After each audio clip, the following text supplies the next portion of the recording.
In the first episode of Cobra Kai, you get an inside look at how life's been going for Johnny Lawrence since he lost on that fateful day. And to put it bluntly, it hasn't been going great. I don't want to call the guy a bum, but he lives in an apartment complex by himself where the first thing he gets up in the morning and does is swig a beer. He gets up, gets himself ready, kind of, and heads off to take out the trash before going to work when he's approached by a new neighbor named Miguel. And Miguel introduces himself, but Johnny doesn't want to talk to Miguel at all. And Miguel only really wants to know about the building, what to expect, but Johnny tells him, look, one of the advantages of being here is I don't have to talk to people, so see ya. So he hops in his Pontiac and drives off, where on the ride to work, he's reminded about his arch nemesis, Daniel LaRusso, thanks to a giant billboard for LaRusso Auto Group. And these are all over town as a constant reminder about a life that maybe could have been for Johnny. He despises seeing these things. He does reach the job for that day, which is working in the rich area of the town, doing handyman stuff, and as he's putting up a TV, the woman of the house starts yelling at him because he put it up on the wrong wall, although in reality, it's her fault and she doesn't realize it.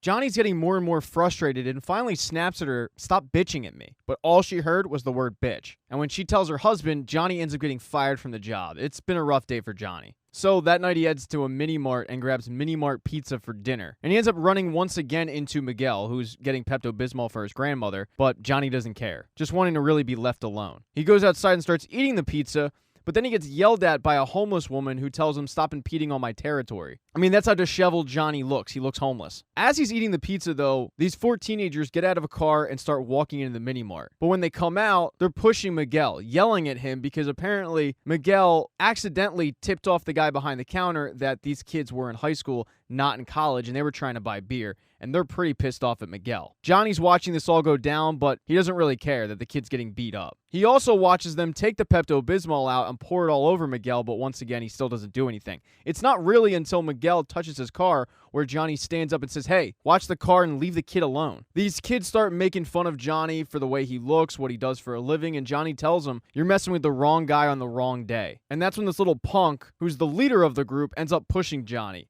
And that's the breaking point. Johnny ends up busting out his karate, kicking the crap out of these kids. But beating up on teenagers is kind of frowned upon, and when the cops do show up, they end up arresting Johnny. The next morning, he is bailed out and he heads home. When he gets home, he runs into Miguel, who thanks him for saving him, but asks, what kind of martial art was that? Was that BJJ? Was that Taekwondo? And Johnny says, no, it was old school karate. Miguel asks him if he can teach him because Miguel's worried that once school starts up, those bullies aren't going to forget this incident. They're just going to pick on him more. But Johnny says, no, I'm not really interested in that. In fact, I don't even know if I'm allowed near kids right now. I got to worry about getting a job. Miguel tells him, well, why don't you get a job being a karate teacher? Open your own dojo. But Johnny doesn't want to help Miguel out, saying, if you want my advice, be less annoying. Maybe you won't get your ass kicked doing that. Johnny walks into his house where he finds his stepfather, Sid, because Sid is the one who bailed Johnny out. Sid made a promise to Johnny's dead mom that he would always take care of him, even though this isn't the first run-in with the law and Johnny. Apparently there was an incident with an Applebee's before, and Sid thought that Johnny would learn his lesson, but apparently not.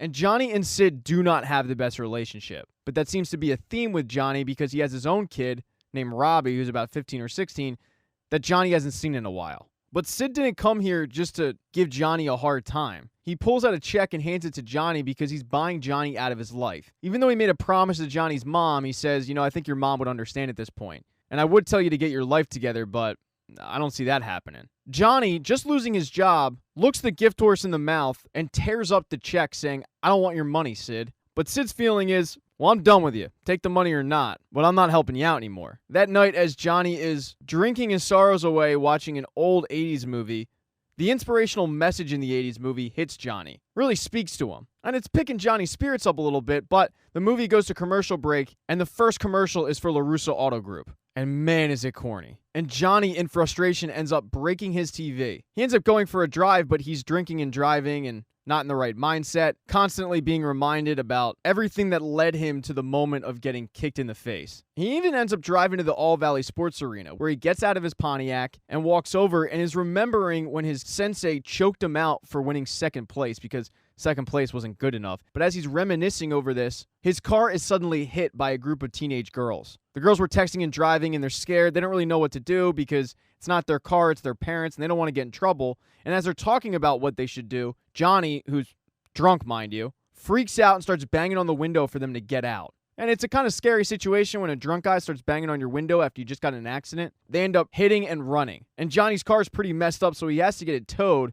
But when the tow driver gives him the location of where he's towing the car, to Johnny's dismay, it's LaRussa Auto Group. So the next day, Johnny heads to LaRussa Auto Group, but he walks in there looking like the Unabomber, not wanting to be seen by Daniel at all. He heads to the counter and tells the woman that he never wanted his car to go there, which the woman behind the counter can understand because apparently they have the best prices in the area. But he tells her, I just don't want to do my business there. He also encourages her to speed it up a little bit because he's, quote, in a hurry. But when he overhears one of the sales guys tell two people that just bought a car that Daniel would like to thank them personally, Johnny tries to get the hell out of there. But as he's leaving, Daniel ends up spotting him. Now, Daniel is thrilled to see Johnny, having not seen him in a long time, although Johnny is not really thrilled to see Daniel at all. Johnny tries to leave, but Daniel calls over two other sales guys to introduce Johnny to them, and he says how they went way back and how they used to kind of get into fights back in the day. And that's when one of the sales guys says, yeah, wait, isn't this the karate guy?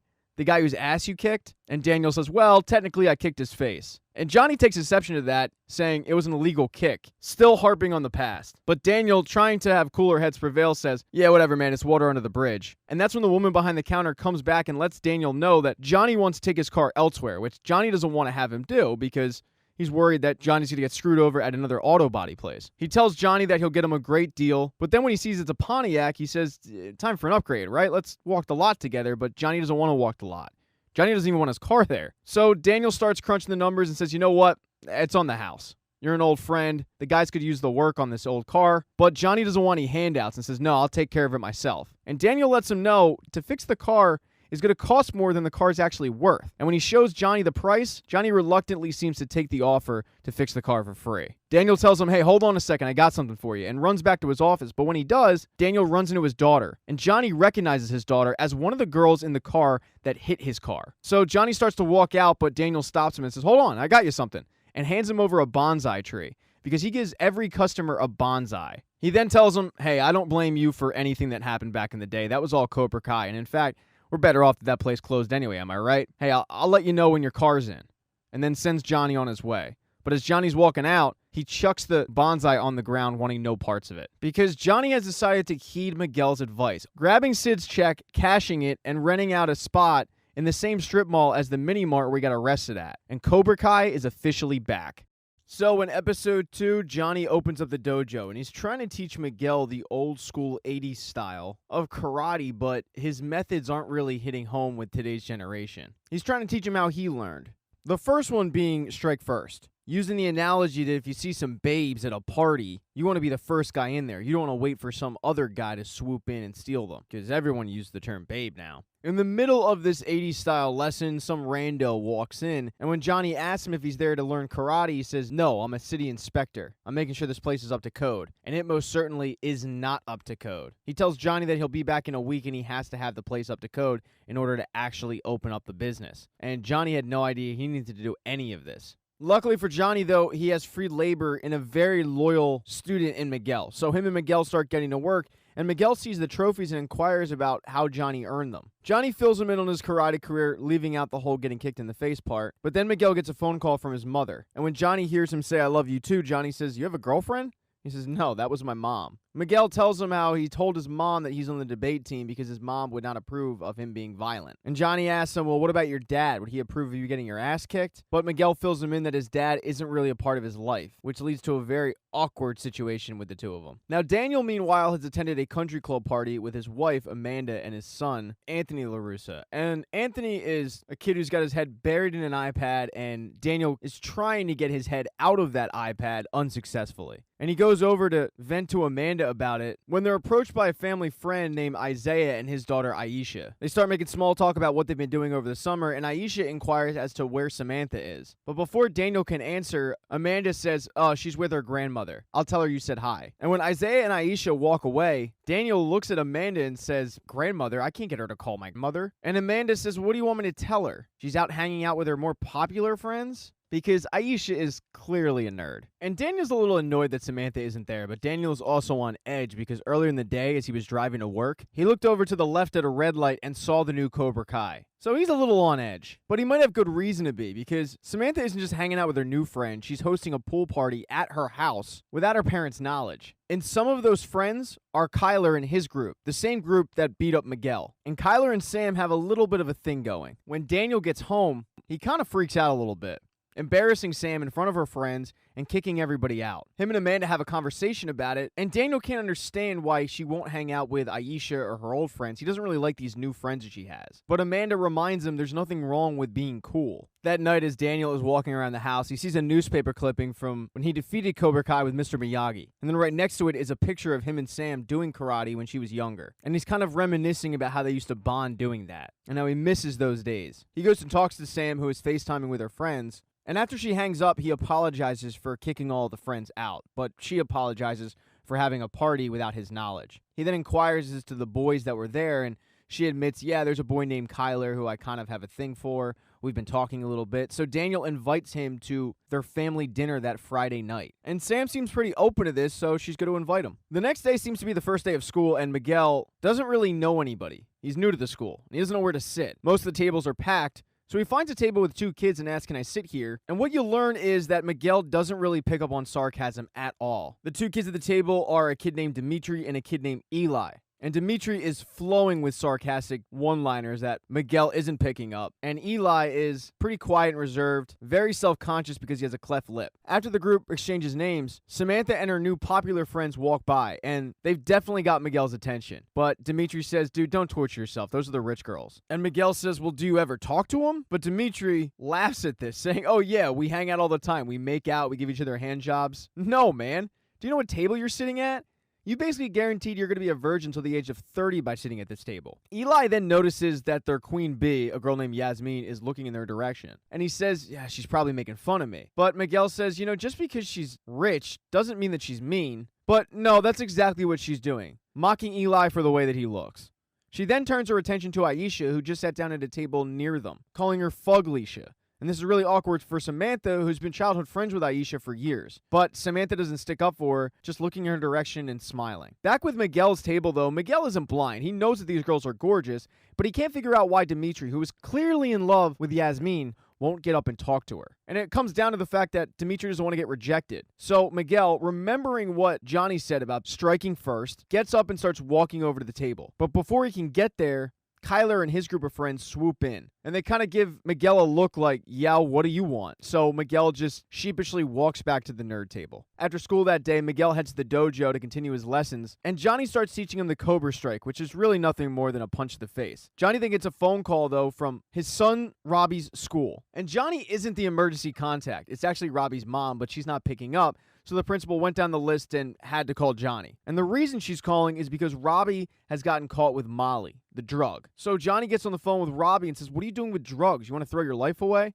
But Robbie finds that comical coming from Johnny, just handing the phone over back to the assistant principal. And she tells Johnny, I guess I'll continue to try to get a hold of his mom. When Johnny looks back over at Miguel, who's trying to perfect the Cobra Strike, Miguel's really just playing pitter-patter with this dummy. So Johnny says, no, you're doing this all wrong. Envision your enemy. Punch through him. And Miguel envisions Kyler. And all of a sudden, those punches get real straight and real fast. Later that night, Miguel and Johnny continue to clean up the dojo, getting it up to code, with Miguel being tasked with going to clean the toilets. And that's when Daniel walks into the dojo, because Daniel had family dinner night where they invited Kyler. And Daniel noticed that Kyler had a black eye and his knuckles were all scraped up, and asked what happened when Kyler lied to him, saying that him and his friends had gone to the mini mart in the strip mall for some protein bars when they were attacked by this random guy outside who busted out some karate. And since Daniel had seen that Cobra Kai opened up in a strip mall with a mini mart, he's been able to put two and two together. So he's shown up at the dojo to confront Johnny, saying, really? You're now beating up kids? But Johnny says, no, I wasn't beating up kids. I was beating up a couple of assholes. Daniel didn't come here for confrontation, telling Johnny, just stay away from my daughter and her friends. But Johnny laughs at this, saying, well, your daughter's friends were wailing on a kid who is half their size, so maybe you don't think you know your daughter as well as you think you do. Why don't you get your house in order? That's when Miguel walks out from the bathroom, having no idea that Daniel was there or this confrontation was going down because he had headphones in. And he apologizes to Johnny for interrupting, saying, "Sorry, Sensei." And when Daniel hears this, he finds it comical that anyone is calling Johnny Lawrence Sensei, telling Miguel, "Look, kid, I don't know what this guy's telling you, but if you continue to listen to him, you're going to end up just like him." He then turns back to Johnny and says, "You and I, this? Yeah, we're not done," and starts to walk out. But Johnny yells at him, "Hey man, I'm right here." But Daniel just waves him off, basically indicating he's not worth it, walks out. In episode 3, the bold strategy of only having one student isn't really paying off for Johnny. He's quickly hemorrhaging cash, and he needs to find new students, and he's stressed out about it. Miguel says, "Well, have you thought about advertising?" And Johnny acts like he has, but he hasn't. But it's a great idea, so that day he hits the street, hiring the homeless woman from the shopping center to stand on the corner and twirl one of those big arrows to drum up some business, but also walking the streets handing out flyers. And this is yet another example that Johnny isn't really from 2020. When he goes up to a bunch of kids in the park and says to them, "Hey, if you want those babes over there, you'll learn some cool moves like karate," they don't really jump for joy at his offer, because some random guy coming up and offering them karate lessons in the park is kind of weird in this day and age. So Johnny's striking out, and it's not like Daniel's doing any better. Johnny's comments about not knowing his daughter have really stuck with Daniel, and he can't focus. Amanda tells him, "We met this kid, Skylar. He seems like a good kid. Give him a chance." But he's a dad, and Samantha's his only daughter. So that day when he goes to work, he tells a couple of the sales associates at work about it, and their big suggestion is to grab her cell phone, because the truth is in everybody's cell phone. Check her text messages and see what's really going on. And when Samantha's in the shower, he does that. Seeing a text message from Skylar that says that he can't wait to see her at the dance, he's got a big surprise for her, and he'll give it to her when they sneak off. And Samantha is completely unaware of this. The next day at school, all the kids get a talking to from one of the faculty members about cyberbullying. This faculty member seems completely oblivious to the fact that she's doing more harm than good, telling all the kids that she recently had a parent call up that her son was crying because kids were making fun of his facial deformity. And there aren't a lot of kids with facial deformities in that school, so it's pretty obvious that it's Eli. She then goes into the school dance in appropriate costumes, but the kids aren't really listening to her. And Aisha slides up to the popular kids table and starts talking to Samantha, telling her that she has the perfect costume to go as: sodium chloride, because they usually go as costume pairs. And when people ask what they are, they'll just throw salt. Yasmin, seeing that Sam is talking to Aisha, has to interject, saying, "What is that, some stupid inside joke between you two?"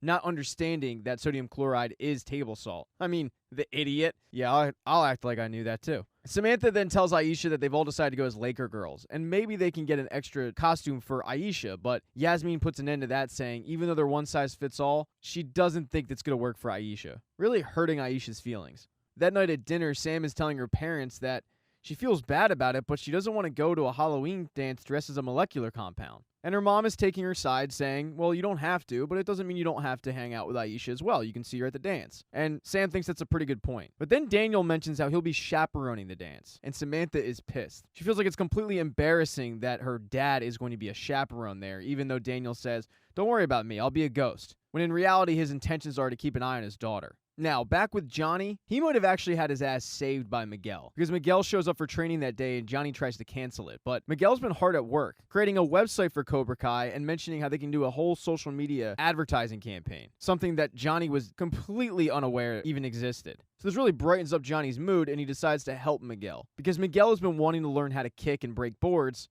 So Johnny tells him, "Meet me at the school tonight at midnight."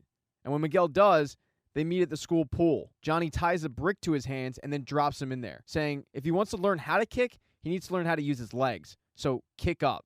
And it takes a little bit, and a few times Johnny does have to save him, but eventually Miguel is able to kick up and avoid drowning. And through that, he's finally able to start breaking boards on a regular basis. But it's the night of the school dance, and Miguel's outfit is hard to look at. I mean, bless his grandmother's heart for making it, but it's ugly. And Johnny, who's going to go with him to the school dance to try to drum up some more students, tells him, "Dude, you can't go like that. We have a reputation to uphold," and has Miguel go dressed as a skeleton, the same skeleton that Johnny was dressed at when he kicked the crap out of Daniel back in the day. So while Miguel meets up with Eli and Dimitri, Johnny's just walking around the school hanging up flyers for Cobra Kai. And Daniel is unaware that Johnny's even there, keeping his eyes on his daughter, who's hanging out with Skylar. But she breaks away to go talk to Aisha, telling her that she likes her costume, but Aisha says, doesn't really make much sense without the chloride part. Samantha starts to kind of apologize for how things have gone down and tells her, I'd really like to hang out. It's been a long time. And Aisha says, yeah, I'd love that. So things seem to be going great with Samantha, but her dad is suddenly having PTSD flashbacks because he sees Miguel walk by in that skeleton costume, and then out of the corner of his eye, he notices a flyer for Cobra Kai. And he just has a hunch that Johnny is near. So he starts walking around the school and finds him and tells him, you can't be here. You can't be on school premises hanging this stuff around. But he gets distracted because he sees down the hallway Samantha run off with Skylar.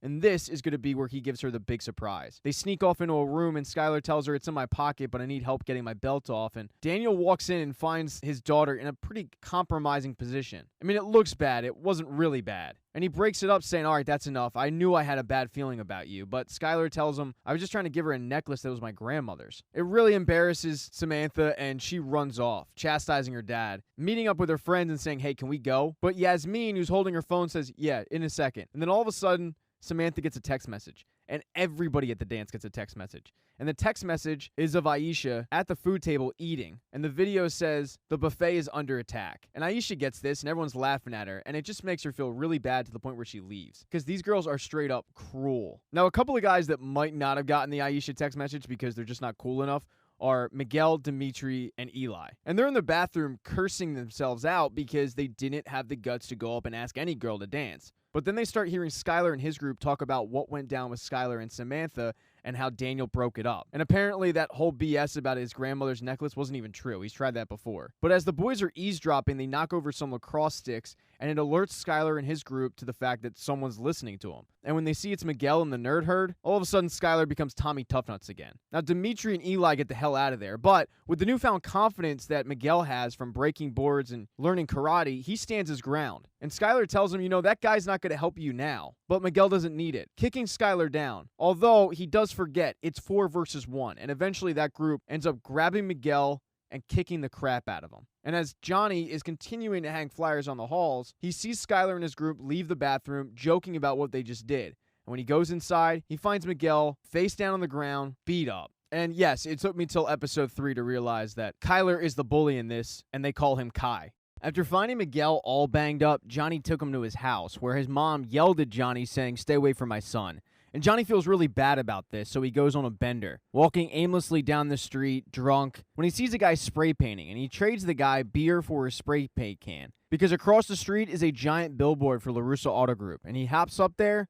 and spray paints a giant dick going into Daniel's mouth. So the next morning when Daniel's driving to work, he's already stressed out because he's been trying to make it with Sam, but she's been giving him the cold shoulder. And then Amanda calls him, saying, hey, I don't know if you heard about the billboard. And he assumes that it's a billboard for his rival, Tom Cole, because that billboard is huge. But she says, no, I meant our billboard. And that's when he sees it.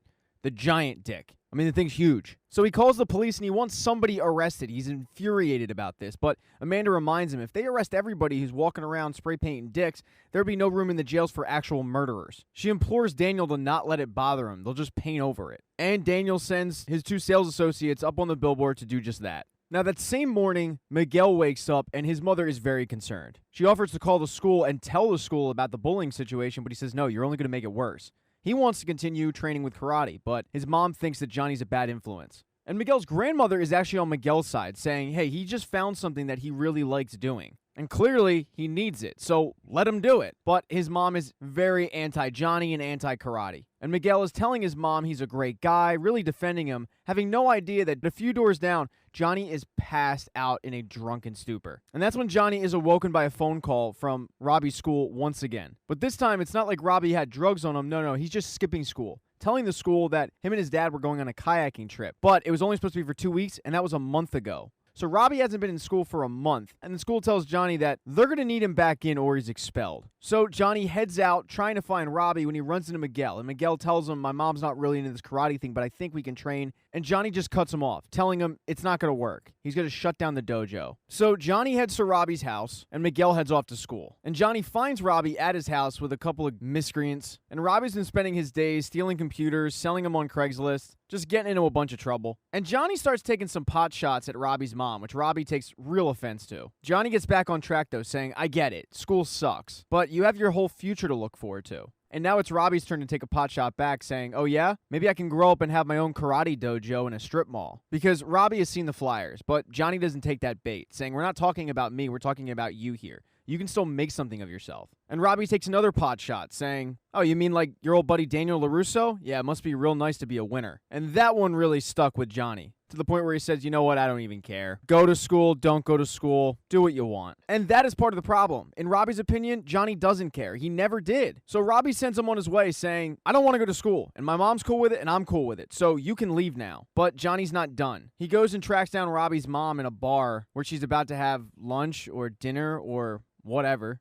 You know, girls got to eat, with some random guy. And Johnny's ex running off to bars seems to be a habit, and Johnny starts lecturing her about it. But more importantly, the whereabouts of her son, which she finds hilarious because she says this is the first time that Johnny is actually aware of where his son is. She tells Johnny, I can't make him go to school. I can't make him do anything anymore. And Johnny says, well, then he can come live with me. I'll make him go to school. But she cracks up at that because Johnny isn't an actual dad. He has no parenting skills. But when she's laughing at him, he yells at her saying, well, at least I haven't given up on him. And she flips out at him because she's always been there for Robbie. Anytime a momentous occasion in his life has happened, she's been there, and Johnny hasn't. So Johnny just got told off by 2 people in his life.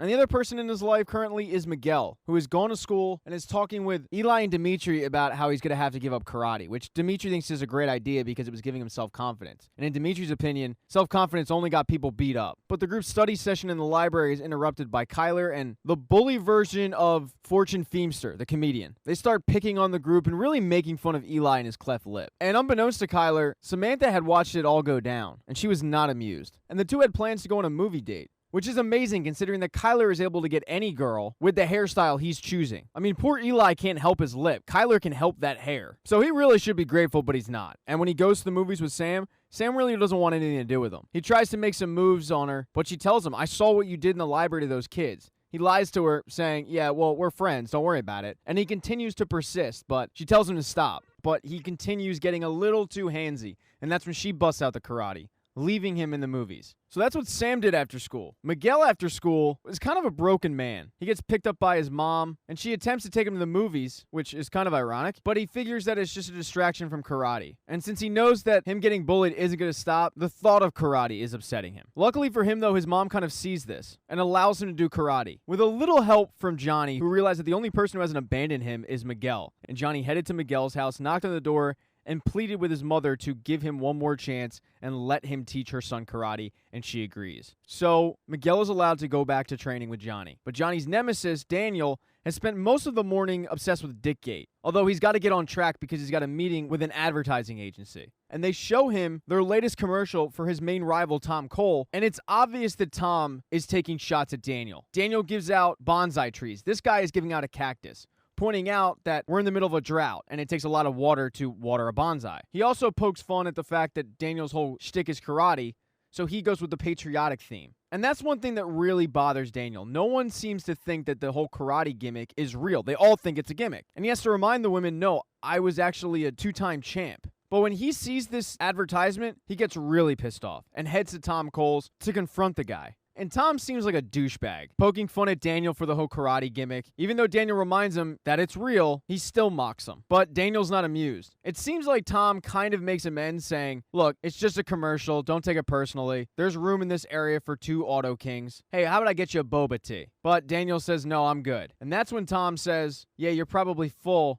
from eating all that dick. And that is the straw that breaks the camel's back. And Daniel hits him with a spinning heel kick that knocks his boba tea out of his hand and shuts everybody in that auto dealership up. The next day, things are going much better for Daniel. Sam is now talking to him and tells everybody that Kyler's probably not going to be in the picture anymore. And he tries to hide it, but Daniel's relieved. But when he heads to work, the 2 guys that had painted over the dick on the billboard show Daniel what they found on that billboard. And it's a bunch of flyers for Cobra Kai, and now Daniel is fully aware of who painted that dick. In episode 5, Daniel needs to come up with a plan on what to do about Johnny, and he thinks he's found one. He invites a business guy over to his country club, and this guy used to be a member of the country club until he was kicked out for peeing in the shower. And this guy is a real estate mogul. So Daniel inquires into real estate in Reseda, knowing full well that this guy only has one location in Reseda, and it's the strip mall that Cobra Kai is located in. And Daniel asks if he's interested in selling it. He continues to harp on the guy for a few days, calling him up and asking him, and The guy can't figure out why Daniel wants this property so badly because Reseda is a shithole. But Daniel plays it off like, well, call it nostalgia, I'm from the area. But the guy thinks there's an ulterior motive going on. And Daniel tells him, I don't even know why you want to keep this thing. I mean, the strip mall down the street is charging twice the rent. But the businessman, sensing that he's being conned, says no dice. And that was Daniel's plan all along, to plant that little nugget into him that he's charging too little for the rent. Now, back with Cobra Kai, Miguel and Johnny continue to train, learning kicks, learning how to block. But one of the biggest things that Johnny is trying to hammer home is you can't expect your opponent to fight fair. And Miguel is still Johnny's only student, but that's about to change because Aisha walks through the door. But Johnny tells her, I'm sorry, there are no girls allowed in Cobra Kai. It's just like the United States Army. It makes no sense to have females in there. I'll keep hammering it home. This guy was like dropped from the 80s. Miguel pulls him aside and says, yeah, we need to talk about this. Because not only is it sexist, but Aisha's father used to play in the NFL, which means he's loaded. And he tells Johnny, if you're looking to fix your issue of a paying student, you have one right out there. So Johnny allows Aisha to join Cobra Kai. And Johnny throws Aisha right in the deep end, telling Miguel to fight Aisha even though it's her first day. But once again, you can't expect your opponent to fight fair. So Miguel kicks Aisha down and feels really bad about it. But Aisha gets up, harnessing that ability from her dad, and tackles Miguel, landing on his ribs and taking him out. But this lesson is interrupted when they're screaming outside, and Johnny goes to investigate to find that landlord talking to the mini-mart attendant that he's upping the rent. And this is bad news for Johnny. He was already having rent problems as is, only having one student after all, to the point where he actually had to sublet out the studio to a yoga class, which hurt him to his core. So upping the rent is a big problem for Johnny. He tries to make rent that month by going to a pawn shop and hawking junk, not realizing that it's junk, but the guy tells him as much. He's depressed and he heads to that mini-mart to grab some beer because he's all out when he hears from behind him a guy ask for spray paint.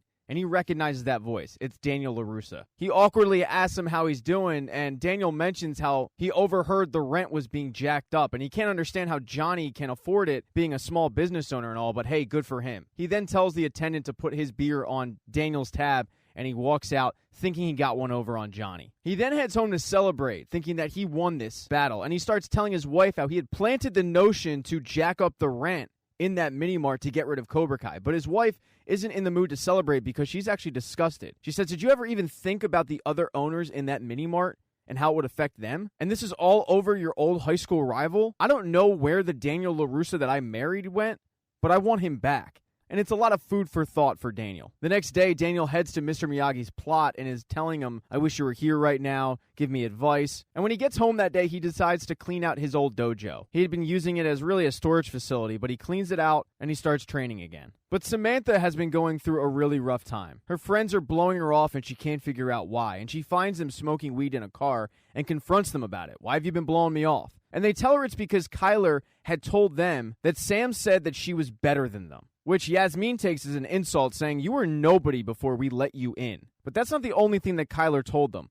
Kyler has been spreading a rumor throughout the school that Sam went down on him in that movie. And Sam says that isn't true, but it doesn't seem like her, quote, friends are really interested in listening to her side of things. And she says, you know what, screw you, and leaves. When she gets to school the next day, her old spot at that lunch table with her old friends is taken by Yasmin's bag. She awkwardly goes up to Aisha's table, but Aisha says, yeah, don't even think about it. Why don't you go sit with Kyler? I heard he doesn't mind that you suck. And that's when she's had enough, going up to confront Kyler, asking him, why are you spreading rumors about me? And he says, look, I don't know what you're talking about. All we did was see a movie, even though I think I saw more of it than you did. And that little truffle shuffle friend that he has chimes in, yeah, I heard you really got choked up. And that triggers Sam to the point where she throws Kyler's food on the ground. He then loudly proclaims to the entire cafeteria, everybody see that dick drawn on the billboard? Yeah, that was Sam's dad. I guess it runs in the family. And Sam is about to use her karate on him. But Miguel has seen enough, stepping in and saying, why do you always got to be a dick? And since they kicked the crap out of him a couple of weeks ago, they think they can do it again. But Miguel's continued to train, and Miguel destroys all of them. I mean, they keep coming at waves, but he keeps knocking them down one by one, using all the training that Johnny had shown him, ending with smashing Kyler in the face with a lunch tray. And when the dust clears, all of the kids in the cafeteria have their camera phones out filming it, clapping, and also in shock that Miguel just did that to these guys. So right after school, he heads to Johnny's to tell him what happened, how he beat up all 4 of those guys, using all the training that Johnny showed him. Johnny's big concern, however, is, great, now your mom's not going to let me train with you. But he says, don't worry about it. The school called, and my grandmother answered, and I don't think she's ever been more proud of me. So Johnny tells him, all right, I have something for you, and takes him out to his car and gives him his gi. the gi that he had trained with back in the 80s. Because Miguel had inquired, when do I get one of those? And Johnny had told him you have to earn it. And by beating up all 4 of those bullies, Johnny feels like he has earned it. The next day, when Johnny pulls up at the dojo, worried about the rent issue, well, that's been solved because that viral video of Miguel kicking the crap out of the bullies has gotten around school for the people that weren't in attendance, and it's got a lot of bullied kids ready to learn karate. That Miguel video was the best publicity for Cobra Kai. But one of those kids is not Robbie, his own son. You get a look into Robbie's personal life at home with his mom, and it seems like all she's concerned with is going out and finding a husband, leaving Robbie alone most of the time, even though he does want to spend quality time with his mom. She does mention how Johnny had showed up and even talked about Robbie moving in with him. And Robbie had actually gone over to Cobra Kai to see his dad, but he saw his dad hugging Miguel, and that hurt. So in order to get back at his dad, he applies for a job at LaRusso Auto Group as a janitor with a doctored resume, and Amanda hires him on the spot.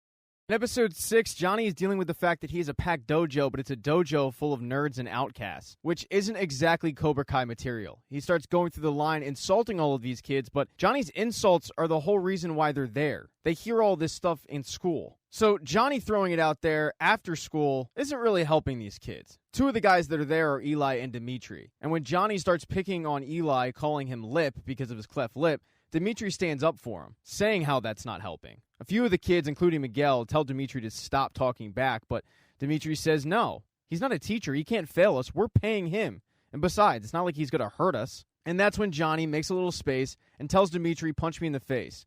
And when Dimitri tries, Johnny turns him into a pretzel, telling all the kids, let that be a lesson to you. The next day at school, Miguel tries to convince Dimitri to come back, but Dimitri wasn't into it in the first place. He kind of just got dragged there by Eli, and he's definitely not into getting insulted and embarrassed and yelled at by some guy who he's paying. Miguel tries to convince him, look, you don't know him like I do. He's actually a really good guy. Just come back, but Dimitri's mind seems to be made up.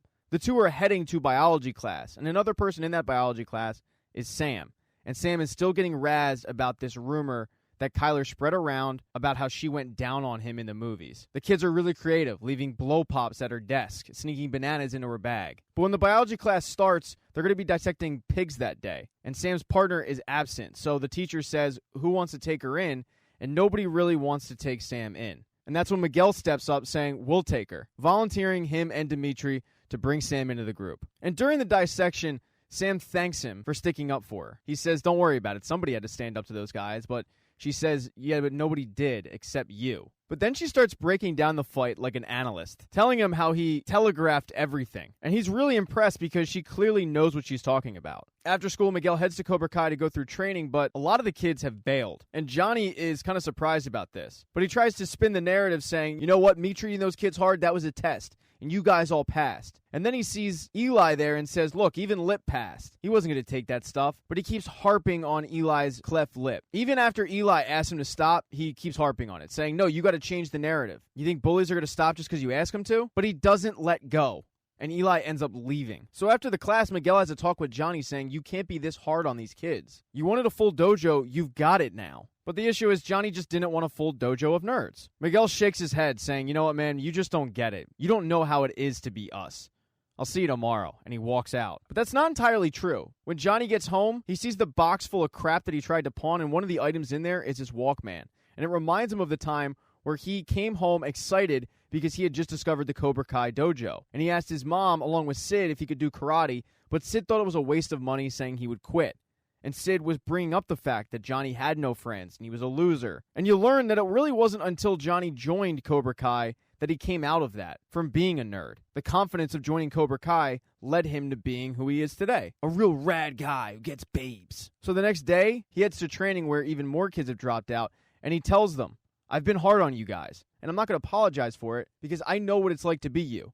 I was once you. I mean, not as nerdy as this kid over here, but close to it. And that's when some random new kid comes into the dojo, but Miguel recognizes him. It's actually Eli with a mohawk. And no one noticed Eli's cleft lip. And Eli says, I'm changing the script. And he gets in line. And Johnny stops calling him Lip and starts calling him Hawk. Now, late that night, Sam is sitting there studying when she gets a message from Instagram telling her that she's been tagged in a video. And she's hesitant to look at it because a lot of kids have tagged her in some pretty unflattering stuff. But when she opens it up, it's a video from Miguel pretending to be the dissected pig. And it really brightens up Sam's spirits. Now, it's worth mentioning that Daniel has no idea that Sam is dealing with harassment at school. He's cleared at the dojo, and he wants Sam to train with him, but Sam says, that was 8 years ago, I'm not really into that, and turns him down. Anthony also turns him down, but it doesn't seem like Anthony is into anything except being a brat. So when he goes to work that day, Daniel asks one of the sales associates if he wants to train, but sales associate isn't into it either. Daniel then inquires as to how Robbie's doing because he's pretty new to the job.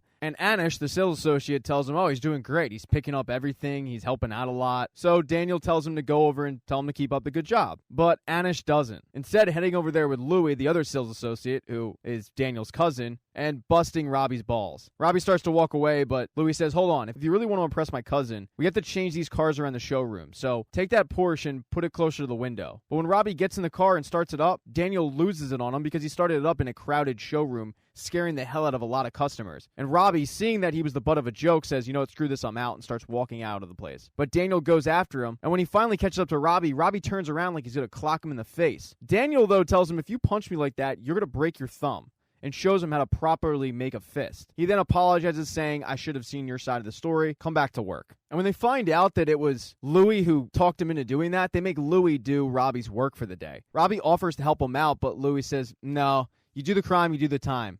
But if you're still looking to get in the good graces of my cousin, he needs these reports taken to his house every night, and it's just out of the way for me. So Robbie says, okay, I'll do it. Even though he is a little suspicious it might be another prank. Robbie gets to Daniel's house that night, and he finds Daniel training in his dojo. And when he gives him the report, Daniel shows him what the, quote, report was. It was a magazine. And Daniel tells Robbie, you gotta start getting smarter with this, man. And Robbie feels like a fool. But then he starts inquiring as to what kind of karate Daniel's doing. And Daniel offers to show him some moves if he wants. And Robbie says, okay.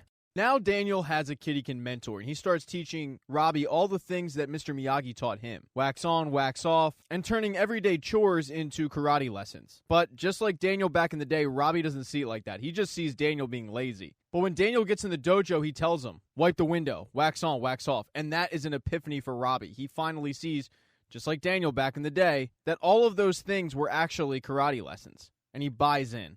The next day, Robbie's on his lunch break when his two buddies show up. And they had been razzing him about getting a job at LaRusso Auto Group, but Robbie played it off like he was doing it only to piss off his dad. But they have a new scheme, and that scheme is to get into LaRusso Auto Group. They don't want to steal cars, they just want to steal everything in a car. And they want Robbie to help them do that, giving them the key code. But Robbie doesn't have the key code. He also seems really hesitant to want to screw over Daniel. And they tell him, well, you can get it, right? Or maybe you just don't want to. Do you remember the last time somebody didn't want to help us out?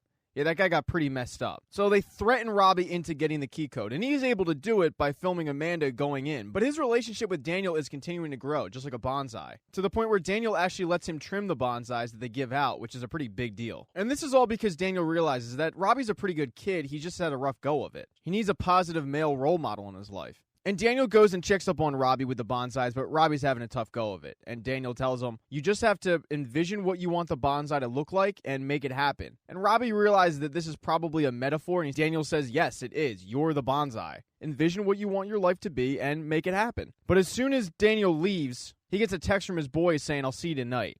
Because that night is the night where they're going to break into LaRusso Auto Group.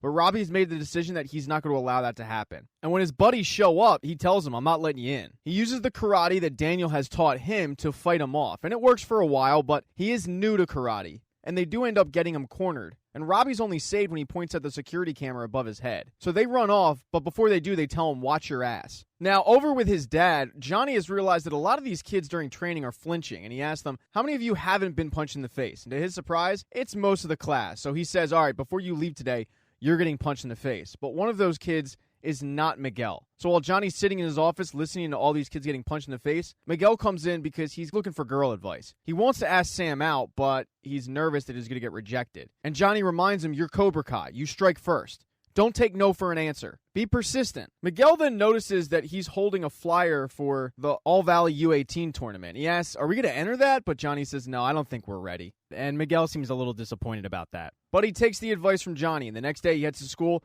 and he awkwardly asks Sam to go on a date, and she says, while she's flattered, after the whole bit with Kyler, she's not really in the market to start dating someone. But Miguel remembers to be persistent, strike first. And he rewords it, saying, well, what if we just go and hang out, and it's not a date? We just simply hang out. And his persistence pays off and she agrees, although they both kind of know it's a date. So when Miguel goes to the dojo that day after school, he's looking for some advice on where to take her. Eli says take her to go get tattoos, and then he promptly shows off his back tattoo that he got, which his parents have no idea about. But the person he's really looking for advice from is Aisha, because she used to be friends with Sam. Although she does point out, don't look at me, we used to be friends. Miguel asks her, come on, you know her. What is she like?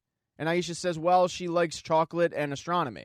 So that gives Miguel a pretty good idea what to do. But then he hears Johnny screaming on the phone. Because Johnny did call up about entering Cobra Kai into the competition, only to find out that Cobra Kai has a lifetime ban. And when Miguel asks what's going on and Johnny explains, Johnny tells him there's not much I can do. But Miguel is a little surprised about that because he says, we're Cobra Kai. We don't give up. Be persistent. Don't take no for an answer. And Johnny looks at him and says, you know what, you're right. I'm going to go down there and I'm going to kick their ass. But Miguel says, whoa, that's not what I was talking about at all. Maybe there's a smarter way to handle this. And Johnny thinks about this and he decides, yeah, you're probably right. And he's going to head to the committee to plead his case. He meets up with Miguel beforehand because that's the night of Miguel's date with Samantha. And he asks, what are you planning on doing with her? And Miguel explains his plan and he says, no, that sounds terrible. Take her where I used to take my dates. And it's the Golf and Stuff Family Fun Center. And Miguel takes Sam there, or I should say Sam takes Miguel there because she drove. And the two have an absolute blast. They really hit it off. At one point, she's asking him, are you as bad at karate as you are at mini golf? And Miguel tells her, I'm the best one in my dojo. He starts showing her some stances and whatnot, and she ends up taking him down pretty easily out of nowhere, to which he is very impressed with. She then gets on top of him and tells him this is the best date I've ever been on and kisses him. And you get the feeling this is probably Miguel's first kiss. Now over with Johnny, he shows up at the committee meeting and tells them, I don't understand why my dojo has been banned for life. And all the members of the committee are shocked about this. They didn't even know they could ban dojos for life. But that's when Daniel LaRusso shows up, because Daniel is a part of the committee. And he starts showing them why Cobra Kai is banned for life. But instead of getting mad, Johnny pleads his case, saying how his old sensei is dead, and the other guy that they mentioned, he's never even heard of. And to the dismay of Daniel, they put it up for a vote, and it passes. Cobra Kai is back in the tournament. And after both of their successful nights, Johnny and Miguel meet up, have a victory toast because Cobra Kai is back in the All Valley Karate Championships. In episode 8, Daniel's mother has come over to help out, and the LaRussos are all eating lunch when Daniel's really excited to tell her all about Robbie, his new protege. And through Robbie, he's realized how much he truly missed karate. But Amanda comes outside and says, I just got a call from the dealership that a bunch of sketchy guys on motorcycles were looking for Louie. And Louie, who's there, says, oh yeah, I forgot to tell you. I met these bikers at an auto convention and we really hit it off. And when they found out who I was, we came up with this really great idea. LaRusso Luxury Motorcycles. But Daniel is not into that at all and yells at him saying, you can't use my name for business. Louie starts to apologize saying, I'm sorry, I'll make it up to you guys. And Amanda says, yeah, we've heard that before. But Daniel's mom sticks up for Louie, saying he made a mistake, let it go. But this infuriates Amanda. She screams at Daniel's mother, a mistake is when you leave the shop unlocked, which she's done plenty of times. But this is affecting our business, so why don't you keep out of it? Now, Daniel tries to make peacemaker because his mom's insulted at this point, saying she didn't mean what she said, but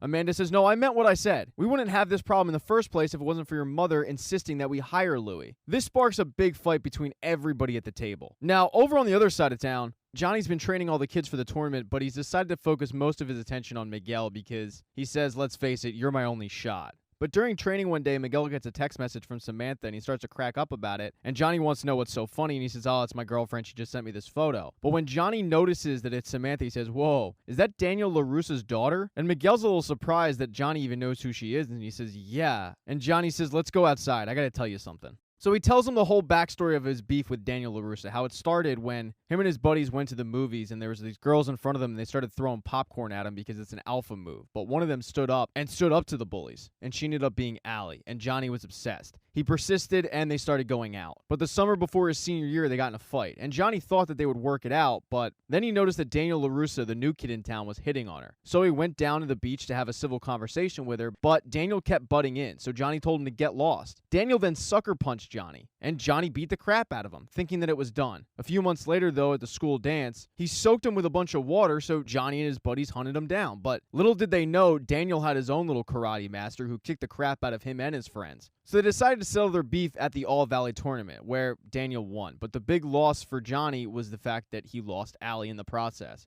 The whole reason he's telling him this is to tell him that the LaRussos cannot be trusted. That night, Johnny and Miguel head home, and they run into Miguel's mom, who invites Johnny over for dinner. And since Johnny had no real dinner plans, he says okay. And at the table, Miguel's mom and his grandmother are asking Johnny about where he's from, getting kind of his backstory when Miguel gets a phone call from Samantha, and his mom excuses him so he can take it. And Samantha's a little on edge because of all the fighting that's going on in her family at the moment. But they're trying to make plans to go see a movie that weekend, although Miguel tells her Sunday's not going to work, I have training all day. And she goes, really? Training all day? She then says to him, there's a lot of dojos in the valley. I was thinking maybe you could try training at another one. And this is coming out of left field for Miguel. He doesn't understand why she's saying it. And the reason why she's saying it is because earlier in the day, she had her dad, her grandmother, and her cousin for some reason telling her what bad people Cobra Kai are. Even though it's been years since Daniel squared off with these folks, Daniel doesn't think anything has changed. If you're part of Cobra Kai, you're bad news, and he instructs Samantha not to hang out with anyone from there, even though she knows plenty of good people that train there. But Miguel doesn't know any of this and says, no, I'd never turn my back on Sensei Lawrence. Their conversation, though, gets interrupted when Daniel asks for help because his mom and his wife are currently fighting. But then he sees that she's on the computer and says, who are you talking to? And instead of saying my boyfriend, she says, oh, it's nobody, just my lab partner. And that's kind of insulting to Miguel because they are dating. But over in the other room, dinner is continuing, and you find out Miguel's family's backstory. They're from Ecuador, and Miguel's mom got married at 18 and pregnant at an early age, but then she found out what her ex-husband did for a living, and she tells Johnny, let's just say he was a bad guy and I needed to get away. Johnny apologizes, but Miguel's mom says, don't apologize. You can't let the mistakes of the past determine your future. And that really resonates with Johnny. And when dinner's over, he heads to his apartment and decides to clean up his act. But first, he decides to clean up his actual apartment because it's a mess. The next day, he heads to Sid's place. And Sid thinks that he's there for another handout, but in fact, Johnny's there to give him back his money. Sid says, you'll be back for this next week, but Johnny says, no, I won't, Sid.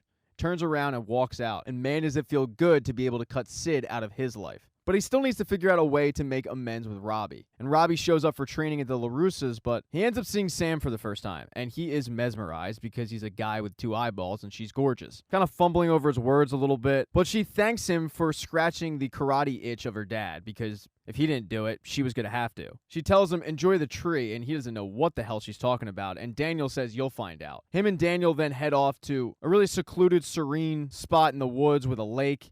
And they start going through training because this is the perfect place for Robbie to focus. And one of the lessons is to do a bunch of kicks on a tree that's fallen over without falling off the tree. And Daniel tells Robbie, okay, after you've mastered these kicks and you don't fall down, come find me. And it takes a little bit, but Robbie's able to do it. And when he finds Daniel, Daniel is doing a one-armed handstand. But Robbie distracts him and Daniel falls over. And Daniel tells Robbie that that was the last thing that Mr. Miyagi taught him. It was this special kick that freed up 2 legs, and Daniel's never actually been able to pull it off. The fact that he actually got this close today is a big deal for him. But the next test is finding the car because they need to get back home. And when they get home, to Daniel's shock, his mom and his wife are getting along great because whatever Sam did at the mall worked. And Daniel invites Robbie over for dinner that night, and Robbie had no plan, so he stays. But unbeknownst to everybody, Miguel had planned to come over that day because he'd gone to the movies with Eli and Aisha, but he couldn't focus on the movie because of all the weird things that are going on with Sam. He knows that Daniel hates Cobra Kai and feels like if Daniel hates Cobra Kai, then ipso facto, Daniel would hate Miguel. And he knows that Sam is keeping a secret because he hasn't been invited over yet. But Aisha reassures him, I've known Mr. LaRussa my entire life. He's a great guy.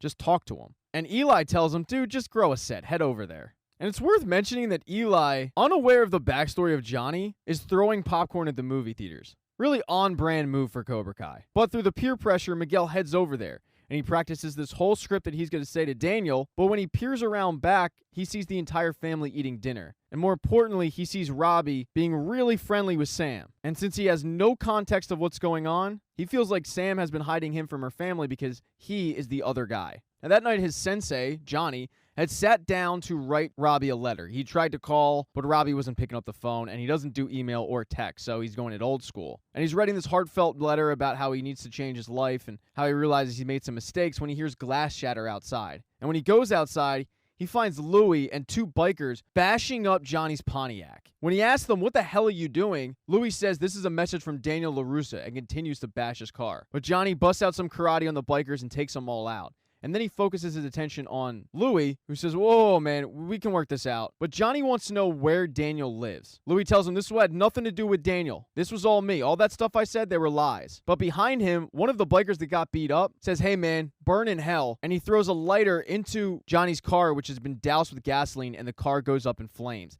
And that infuriates Johnny. He once again jacks up Louis, saying, where does Daniel LaRusso live? And Louis gives up his address. Johnny hops on one of the motorcycles and heads off.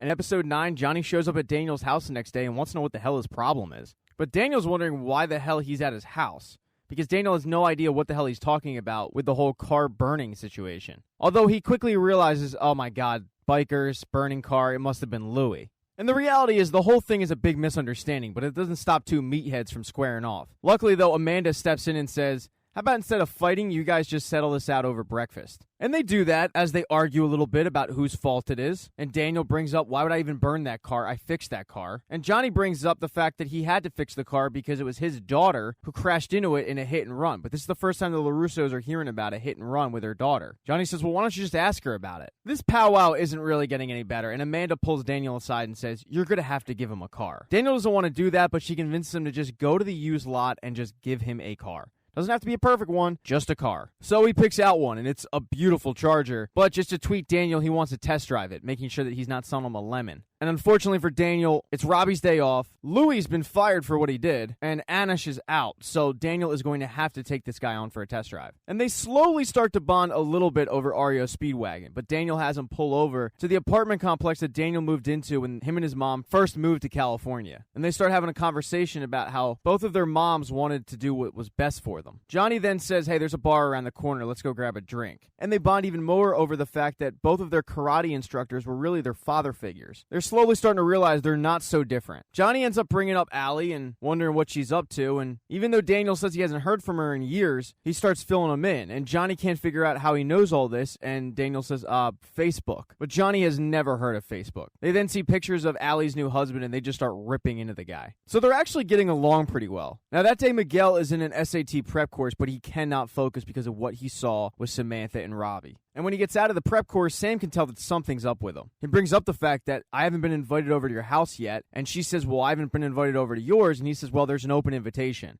I want to meet your parents. They sort of make plans to do something that day, but they end up going their separate ways. And he goes to meet up with Aisha, Dimitri, and Eli in the park, and he's saying how he saw what he saw. He's convinced that she's cheating on him. But Dimitri's trying to talk him down, saying that she has never given you any reason to not trust her. I mean, all you saw was a guy at a family dinner. But Miguel's big fear is that what happened to Johnny is going to happen to him. Now, Aisha's been on her phone this entire conversation, and she's scrolling through Instagram when she sees a comment from Yasmin on one of her videos making fun of her weight. And she wants to get revenge immediately. And luckily for her, Yasmin is planning on holding a VIP-only party at a local beach. So the group comes up with the idea of crashing the party before it even starts, crowding the beach with a bunch of Cobra Kai people, and ruining Yasmin's birthday. The group heads to the local mini-mart to stock up for this party, but all Miguel can focus on is getting in touch with Sam because she's not answering his texts or his calls. And that's because when she got home that day, her mom confronted her about the hit and run and found out that what Johnny said was true, so she grounded her, taking away her cell phone,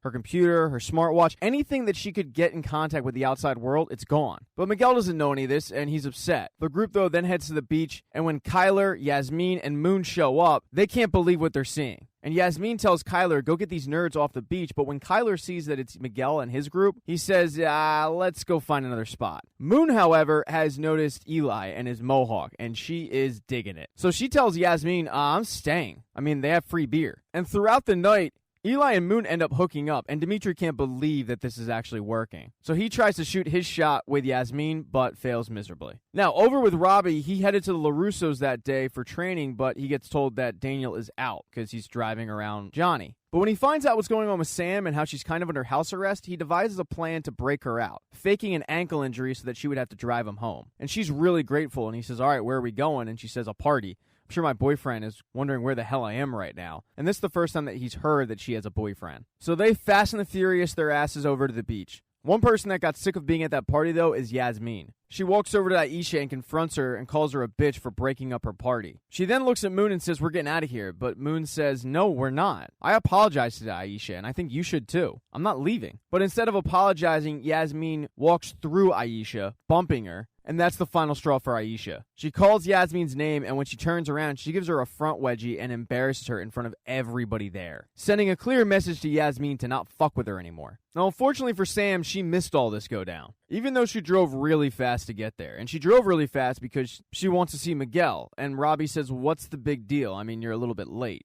She explains how their relationship has been a little bit awkward, and she can sense that something is off because she hasn't told her dad about Miguel. And the whole reason is he's Cobra Kai. And she feels like Miguel knows that she's hiding him from her dad. And Robbie can commiserate. He's well aware of what it's like to hold this secret. But when they head down to the beach, Miguel is blitzed. I mean, he's been drinking all day. And when he sees Robbie heading down with his girlfriend, he gets really pissed off, demanding to know why she wasn't answering any of his calls all day. And she tries to explain how her phone got taken from her, but he's not really listening to her, really focusing more of his anger on Robbie. He ends up pushing Robbie, and Robbie tells him, "Dude, try that one more time." But Miguel takes a swing at Robbie, and instead of hitting Robbie, he accidentally hits Sam. Sam is in shock and can't believe what just happened and looks at him and says, "You know what? My dad was right about you. All you Cobra Kai people are bad news." And then Robbie and Sam head off. When Robbie gets back to the LaRussos, he's waiting in the dojo for Daniel to show up because he feels like this is a good time to tell Daniel that he's Johnny's son. But when Daniel shows up home, he shows up with Johnny. They're talking about how they're going to do one last fight like in Rocky 3. But when Johnny sees Robbie and Robbie sees Johnny, it gets really awkward. Daniel, having no idea about this, says, "Hey, Johnny, I have a little protege of my own." But Johnny gets enraged and ends up pushing Daniel. Robbie gets in between the two, saying, "Dad, if you're going to fight him, you're going to fight me first." And that's when it clicks for Daniel that Robbie is Johnny's son. Johnny is hurt and just walks away. And Daniel's hurt, asking Robbie, "Was this all a ruse? Were you playing me? Get out of here. Don't come around the dealership. Don't come around my house. Just leave." In the season finale, today is the day of the All Valley tournament. All the Cobra Kai members are waiting outside to go in for Johnny, but Bert tells him that Johnny might not show up. He says the previous night he went to the mini mart and saw Johnny outside, drunk off his ass, pissing on his new car. And this is cause for concern for everybody because it's the first they're hearing of it. But Johnny does show up, saying he's never going to back down from a fight. He gets everybody together and says, "I've taught you guys a lot of things, but the last thing that I need to teach you is no mercy." They then go to get dressed as the crowd files into the tournament, but there are a few people who aren't there, and those are the LaRussos. Daniel doesn't want to go to see Johnny, and Sam doesn't want to go to see Miguel. But Amanda reminds both of them, "We are the primary sponsor of this tournament. Somebody has to go." So reluctantly, all of the LaRussos head to the tournament. And they show up, they get front row seats. Miguel and his grandmother, they're also in the stands. His grandmother is baked out of her mind, good for her. And they start introducing all the teams in the tournament. But the last person they introduce in the tournament is Robbie, who is unaffiliated. And Daniel had no idea that he was even entering this thing. And neither did Johnny. So it's a surprise for everybody there. Now, everybody from Cobra Kai wins their opening round except Bert. In round 2, Eli and Miguel win their rounds, but Aisha is defeated by last year's champion, and she is pissed off. She's really mad at herself, and Sam, seeing this, runs after her, trying to comfort her. But Aisha says, "I don't need your pity right now," because Aisha is still pissed off at her. Sam apologizes, saying that she never should have hung out with those girls, and she never should have hurt her oldest friend. She does tell her that that front wedgie was pretty cool, and Yasmin isn't going to mess with her. And Aisha can't believe that Sam saw it because she wasn't there. But Sam says, "Yeah, it's all over social media." She then compliments Aisha's gi, saying it's pretty cool, and Aisha says, "Well, I can get you one if you want to join Cobra Kai. We need another girl." But Sam says, "No, I'm not going to do that. My dad would literally kill me." The conversation makes both of them feel way better. Now back to the tournament, Miguel is now faced up against the former champion, and Miguel beats him. Eli is faced up against Robbie, and Eli gets the first point, but when he doesn't get the second, he gets pissed off, and as Robbie turns his back, getting ready to square up, Eli kicks him, getting disqualified, letting Robbie advance, but also, in the process, injuring Robbie's shoulder. And Johnny is pissed off at Eli, wondering what the hell Eli was thinking, because it was a dirty move. But Eli's trying this whole bad boy look. And when it happened, Johnny ran over to check on Robbie, but the judges told him to get over to his side, because the only people that know that Robbie is Johnny's son are Robbie, Johnny, and Daniel. And after the way Aisha acted when she lost, and now Eli acting when he loses a point, it's really strengthening the stereotype that Cobra Kai had coming into this tournament. Not a good look. But Robbie now needs to get ready for the finals. He's going to be facing Miguel. Problem is, his shoulder is really messed up. So Daniel goes to get a medic, and they tell him that his shoulder is dislocated. They pop him back into place, but he's going to be in pain for a couple weeks. Daniel tells him you don't need to go fight, but Robbie's going to fight. He then has a conversation about letting go, the anger towards Johnny, because in the end of the day, Johnny is his father.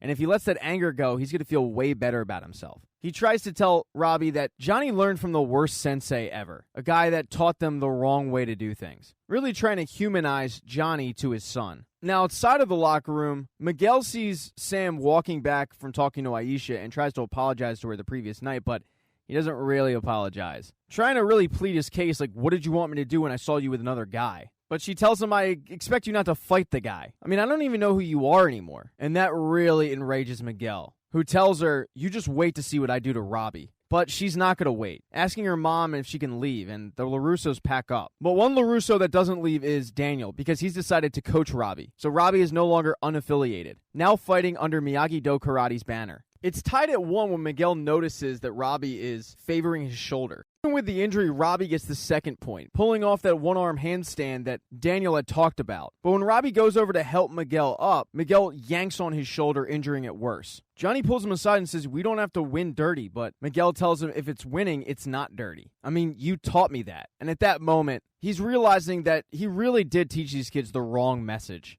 The whole winning at all costs and no mercy has created a bad, toxic culture. Miguel ends up winning the tournament, but as Miguel and the rest of Cobra Kai are celebrating, Johnny feels kind of dirty and feels like he should go apologize to Robbie, so he chases after him. Robbie tells him, it's okay, Dad, and then walks off. But Daniel says, well, you got what you wanted, Johnny. You won. But Johnny didn't get what he wanted, and neither did Miguel. After the tournament, he's looking for Sam all over the place, but Dimitri tells him she left a while ago. And she actually went home and started walking around the dojo at her house and started training a little bit, trying to get out that pent-up frustration. Daniel was going to give Robbie a ride home, but instead of giving him a ride home, he took him to Mr. Miyagi's old place, telling him that they're going to have to clean it up, but welcoming him to Miyagi-Do Karate. Daniel feels like he can't let Cobra Kai control karate in the valley. All they need is more students. Johnny, though, went back to the dojo, staring at a first-place trophy, but really drinking his sorrows away when he hears the door open, and he thinks it's Miguel, but it's not. To his utter surprise, it's Kreese, alive and in the flesh. Kreese is talking about how the entire area gave up on Cobra Kai, but Johnny just did what he always knew he could, become a winner. He tells Johnny they thought we were done, but now they'll see that the real story is just beginning. Episode 1 of Season 2 kicks off right where Season 1 left off, with Johnny and Kreese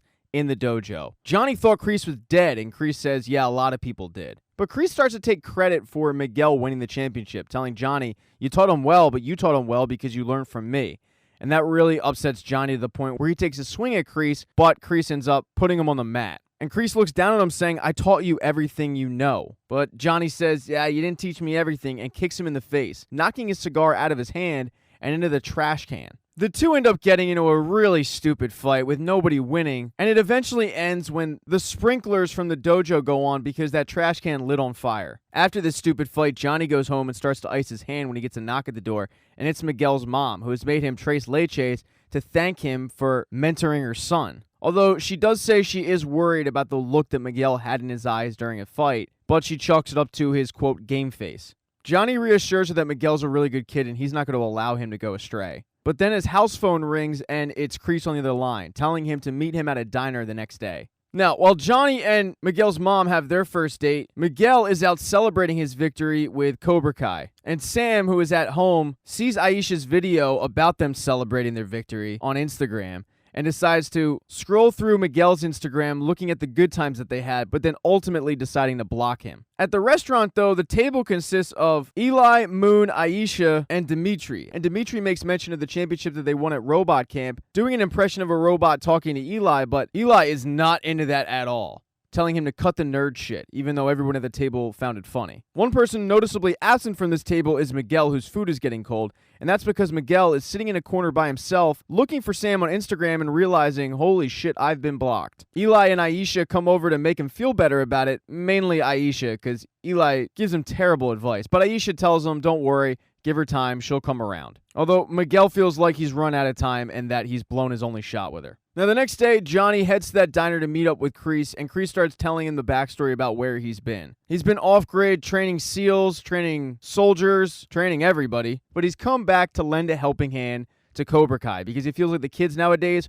are just soft. Johnny tells him that while the world needs Cobra Kai does not need Kreese, and walks off. He then heads off to training that day where a bunch of new kids have arrived after hearing about the championship, wanting to sign up, and Eli has already started to kind of bully him a little bit. But when Johnny shows up, he tells the kids to go away. They're not accepting new students today. Although, come back tomorrow, bring your checkbook, because he wants to ream out his kids. He has Eli and Miguel up front and starts asking them Did you kick your opponent when he was turned away? Did you attack your opponent's weakness? That's a pussy move. He then poses a question to Aisha. You have two cobras in a jungle. One attacks an injured animal, another attacks a tiger. Which one do you want to be? And she obviously says, I want to be the cobra that attacked the tiger because it's a stronger animal. He hammers the point home that they didn't win right, and he tells him no more cheating, no more fighting dirty. From here on out, those are pussy moves, and you don't want to be a pussy. He makes Miguel and Eli give him 50 push-ups while Aisha breaks the class down. But Miguel is upset, and he goes to talk to Johnny about it because he feels like he's being punished for winning the tournament. And it was Johnny who taught them no mercy. It was Johnny who taught them to win at all costs. And what Miguel really can't understand is the fact that Johnny had no problem with them attacking anybody else, so why is he taking pity on Robbie? Johnny doesn't tell him that Robbie is his son, but instead telling him that he was never taught the difference between mercy and honor, and because of it, he paid the price. And if it seems like that he's extra hard on Miguel, it's only because Miguel is the best, and he has the potential to be better than Johnny ever was. After training that day, though, everyone heads out, and to Aisha's surprise, Sam is waiting for her. Sam wants to know if she wants to hang out, but Aisha says, I wish I could, but I can't. We're all getting together and watching this movie called Over the Top. She then sees if Sam wants to come with him, but Sam sees Miguel and says, yeah, I'll take a rain check. Even though Aisha implores her to go, saying that they really should work their differences out. Now, Sam's dad and Robbie have been hard at work getting Miyagi-Do up to par. Fresh coat of paint, getting new boards, the whole nine. Although his wife is concerned that he's not doing this for the right reasons. And he basically admits as much, saying, I can't let Cobra Kai win. Someone has to do something about those bullies.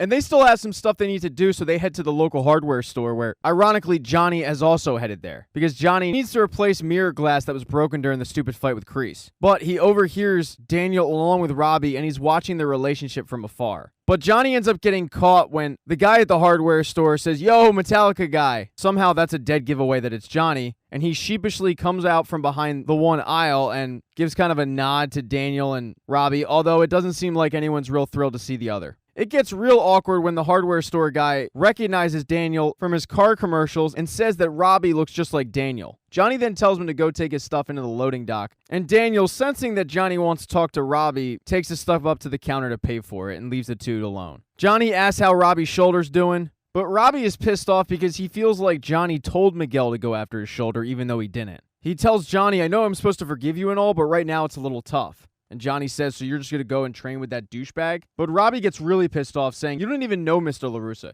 He's way better of a guy than you'll ever be. And he walks off. And when he gets to the car, Daniel asks how it went, and he says, same as always. He's more concerned with his rivalry with you than he is with me. When Daniel gets home, to his surprise, he finds Sam in the dojo. He starts critiquing what she was doing, but then admits that he's had so much time building the dojo that he hasn't had enough time to talk to her about what happened with Miguel.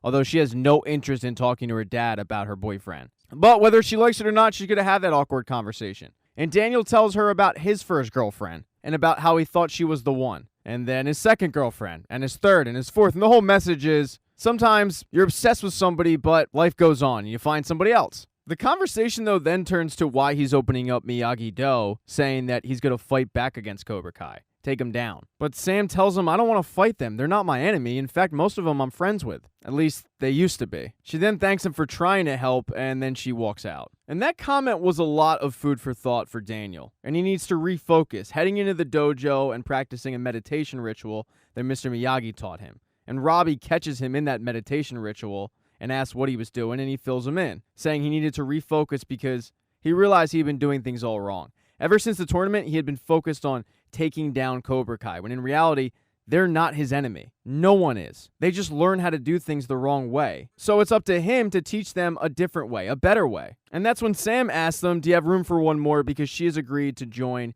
Miyagi-Do. Now, Johnny is also in his dojo, but he's working hard to fix it from the damage that was done when the sprinklers went off from that stupid fight when Kreese walks in. And Kreese isn't here to fight. He's actually here to make amends, apologizing to Johnny. He tells him that he realized that he was too hard on him. He went overboard. Johnny was his best student, and he had so much potential. And Kreese just couldn't stand seeing him lose. He tells him for years he had regretted the night that he choked out Johnny for winning second place. And when Kreese heard that Johnny was bringing back Cobra Kai, he thought maybe it could be an opportunity for Kreese to redeem himself. He then pulls out a massive trophy from the bag that he was holding, and it's Johnny's second place trophy. He tells him he fixed it, and he leaves it. He then tells him that it might say second place, but in his opinion, Johnny was always the better fighter, and then he walks out. But he doesn't get too far in the parking lot before Johnny comes out and says, hey, wait a minute.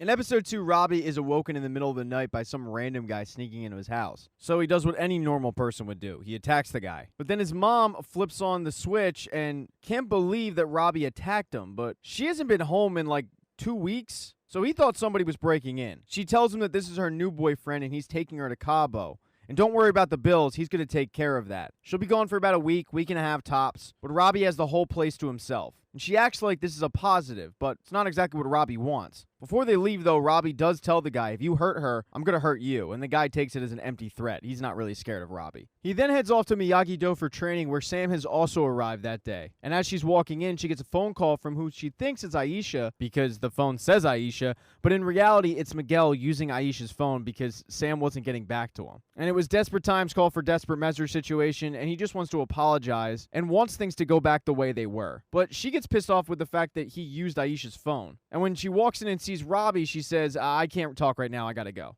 Daniel walks in and starts going through their first lesson. He draws a circle in the sand and has them stand in it, and they're going to practice this defense choreography that's really nothing more than a dance. Although he swears that if they master it, they will be able to protect themselves. The problem is, in order to do it correctly, they have to be in sync. And it's hard to be in sync when you can't see your partner. They both are getting frustrated, and they also feel like this is just stupid. It's a waste of time. And while Daniel's trying to convince him that it's not, he gets a text message from Amanda saying there's a work emergency, head to the dealership ASAP. So he tells him to keep practicing and heads on over, and the work emergency is the fact that 2 of their sales associates were poached by Tom Cole. And they have to sell 10 cars in order to meet their quota by the end of the week. And Daniel's frustrated because he just opened up Miyagi-Do. He doesn't want to abandon the kids for a week while he tries to sell 10 cars. So he vows to sell them that day. And him and Amanda team up and they go to work on these customers, schmoozing all of them and selling all 10 cars. And at the end of the day, Amanda and Daniel toast and celebrate the fact that they just made quota in a day. She tells Daniel, I forgot how good of a salesman you really were. And Daniel says, well, I wish I was that good of a sensei. Because Mr. Miyagi was such a good teacher and Daniel doesn't feel like he has those same tricks. But Amanda reminds him that Miyagi-Do has been open for 1 day. And if Mr. Miyagi had his tricks, then just come up with your own. You don't have to be Mr. Miyagi, you just have to be Daniel. And that's when, while he's looking in the service center, he sees a tire spinning around and he has an epiphany. Now, over with Cobra Kai, after he got off the phone with Sam, Daniel had to start getting ready for class that day, where Bert, Aisha, and Eli were all razzing the new kids. But right before class, Kreese walks in. And Johnny is a little surprised to see Kreese because he told him to come the next day, but Kreese is going to come on Kreese's time. So Johnny gets everybody in line and tells him this is Mr. Kreese. He'll be observing today. He then has Daniel break them down, and Daniel's doing a good job until the last thing he does is in a playful manner. And all the kids are laughing, and Johnny feels insecure, like he doesn't have order of the dojo in front of Kreese. Johnny kind of yells at Miguel for joking around, but Aisha takes it one step further, making a Cobra Kai joke that, in Johnny's opinion, makes him look really bad in front of Kreese. So he tells him that class is canceled for that day, and they need to show up tomorrow at 5 a.m. If they don't, they're off the team. And the next day when the kids show up, they're all mixing cement, having really no idea what Johnny has in store for them. But Johnny has ordered a cement truck, and when it arrives, he starts to tell them that they've gotten complacent. They won 1 tournament, and all of a sudden, they think they're the bee's knees, but they're not. And just like the cement in that truck, if the truck stops, the cement gets hardened. And right now, they are the cement. They need to make the truck move in order to keep the cement flowing. So he tells them all to get in the cement truck, actually get inside of it and make it spin. But the kids are really hesitant to do that. They start apologizing to Johnny, telling him that they learned their lesson, and then start complaining about the safety aspect of this whole thing when Kreese jumps in, saying, this man led you to the mountaintop, and now you're questioning him? I mean, look at you guys. I can't believe this pathetic group actually won the All-Valley tournament. I mean, that right there is a minor miracle. And who's responsible for that miracle? Johnny Lawrence, the best student in the history of Cobra Kai, my student. And that's when Eli says, whoa, you were Sensei? And Kreese says, damn right I was. And I've never trained a tougher student in my entire life. And if you know what's good for you, you listen to every single thing Johnny Lawrence has to say. And slowly, some of the kids start getting in the cement truck. And it takes a little bit, but they do end up moving it. And that's a slight minor miracle because Johnny had no idea if this was going to work. But afterwards, he's hosing the kids down and telling them that he's proud of them. And he knows that their parents would be proud of them if they knew what they did here today. But he tells the kids not to tell their parents. The final message he gives them is if they just keep pushing forward, they can go to new heights that they never even dreamed of. Now, the experimental training method that Daniel has come up with has to do with the floating wood in the pond. But Robbie's had a rough morning because the previous night, as he was looking for food in his house, the power went out because the bill wasn't paid. So he's in a mood when he arrives at Miyagi-Do, and when Sam asks him a simple question on the choreography, he kind of gives her a lot of attitude. They then walk out and see Daniel taking the bonsai off of the wood, and he tells them to get on it. Because on the ground, they can't sense what their partner's doing. But if they're bouncing in the water, it's going to help them sense what the other's doing. And at first, they fall in the water quite a bit. But eventually, they do end up getting it. After the training session, Robbie apologizes to Sam for how he acted in the morning, telling her, "I'm just going through a lot at home. My mom left with some guy. The power's out, but hey, I'll see you tomorrow." And then he leaves. But Sam ends up going to Daniel, telling him about Robbie's home situation. And when Daniel finds out about this, he goes and picks Robbie up and brings him back to the LaRussos. He's talking to Amanda about keeping Robbie there. And Amanda's fine with him staying a few days, but she tells Daniel if he's going to stay there longer than that, we have to talk to his parents. And Daniel's tried to get in touch with Robbie's mom, but Amanda says he does have a father. So Daniel heads over to talk to Johnny at the dojo, and Johnny's doing paperwork as Kreese tells him that what he did today took balls, putting his students in danger like that. It worked, and it takes guts. Johnny then thanks him for giving the kids a sort of kick in the ass to get into that cement truck. And then Kreese asks Johnny if he wants to go get a beer, and Johnny can run him through the next day's lessons. And Johnny says, "So you're coming tomorrow?" And Kreese says, "Well, if it's okay." And Johnny doesn't put up a fight against his former sensei. The two do go to that mini-mart and grab a beer while insulting the mini-mart attendant. But when they come out, there's Daniel LaRusso, shocked. Because he, just like Johnny, thought Kreese was dead. He asked Johnny, "Was this all a part of your little plan?" But Johnny says, "I don't know what you're talking about, man." And Daniel starts to walk away, saying, "You know what? I've seen plenty." But Kreese steps in, saying, "Well, if you want to see more, this guy right here is going to take Cobra Kai to new heights." And he puts his hand on Johnny's shoulder, but Johnny kind of shrugs it away, walking up to Daniel and asking, "What do you want?" But Daniel just says, "I got my answer, and I'm going to tell you guys right now, you're in for a rude awakening." Now, back at Johnny's house, Johnny wasn't there, so when Miguel went to drop off food that his mom made for Johnny, he had to use the spare key to let himself in. He puts the food in the refrigerator, but when he looks up, he sees a picture of a boy from 2010 playing soccer. And somehow, Miguel knows that this is Robbie Keane, even though the photo doesn't say Robbie Keane anywhere on it. Anyway, now he's wondering why his coach has a random picture of Robbie Keane from 10 years ago. At the behest of his students, Johnny has bought a computer in episode 3, and he is not very tech savvy. It takes him a while just to figure out how to turn the thing on. But after connecting to Wi-Fi, he realizes the power of the internet. He does what every guy does, starts looking up porn. And then he does the second thing every guy does, goes to YouTube and starts looking up videos. And he stumbles across a karate video, but right before it plays, an advertisement plays for Miyagi-Do Karate. And it really pisses off Johnny. And he's not the only person. This ad is kind of the talk of the area. Amanda's giving the cold shoulder to Daniel because Daniel spent a large portion of their advertising money on this commercial. And while he's apologetic, his thing is we have Valley Fest coming up, and that drives a lot of traffic to the dealership. And yes, you're right, I should have consulted you, and I'll do it next time. But with Kreese back in town, I have to step my game up. I mean, this is a guy who faked his death twice. I can't let this guy sink his claws into the valley. But then Daniel gets welcomed into 2020 because Anish comes in and tells him that he loves the advertising, but he doesn't think that it's whitewashing. Since it's 2020 and people need to get offended about everything on the internet, Daniel, dressed in a gi with Asian music in the background, has been dubbed as whitewashing, even though Daniel's legit. So it seems like no one's really loving this ad. After work, though, he heads to training where Robbie and Sam are already there, and Robbie thanks Sam for doing what she did, getting him a nice place to stay that actually has power. But right before the lesson kicks off, the advertising apparently worked. 2 new kids show up. And the advertising was for free karate. But Daniel doesn't handle this too well. When the kids show up, he says, "Great, grab a bucket of paint and some paintbrushes. The fence needs to be done." And these kids think it's a scam, that this guy was promoting free karate when in reality, he just wants them to do chores around the house. Even after Robbie tells them it'll all make sense soon, don't worry about it, the kids are pretty pissed off. They have no patience, and they say, "Let's go check out that karate with a snake on it," i.e. Cobra Kai. Now, over with the Cobra Kai people, Eli, Miguel, and Dimitri had headed to the beach before training. And a couple of girls came over to Dimitri because he had a Cobra Kai towel, and they asked him if he's Cobra Kai, and he went along with it, saying he was. And Eli comes over and asks Dimitri, "When are you just going to rejoin?" But in Dimitri's opinion, this whole pretending to be Cobra Kai and not having to deal with the pain is working out pretty well. Miguel, however, needs to talk to Eli immediately about the whole Robbie situation. He tells Eli that he's pretty sure Robbie is Johnny's son, and after a deep dive on the internet, Eli can confirm, yep, they're related. But their conversation about Robbie in the dojo is interrupted when Aisha sees the advertising for Miyagi-Do Karate. And while she's showing Eli and Miguel, Johnny is showing Kreese. And Kreese feels like this is a declaration of war. Daniel's giving out free karate. How is Cobra Kai supposed to compete with that? They need to respond immediately. And they do so with an advertisement of their own saying, if you want free karate, you're going to get what you pay for.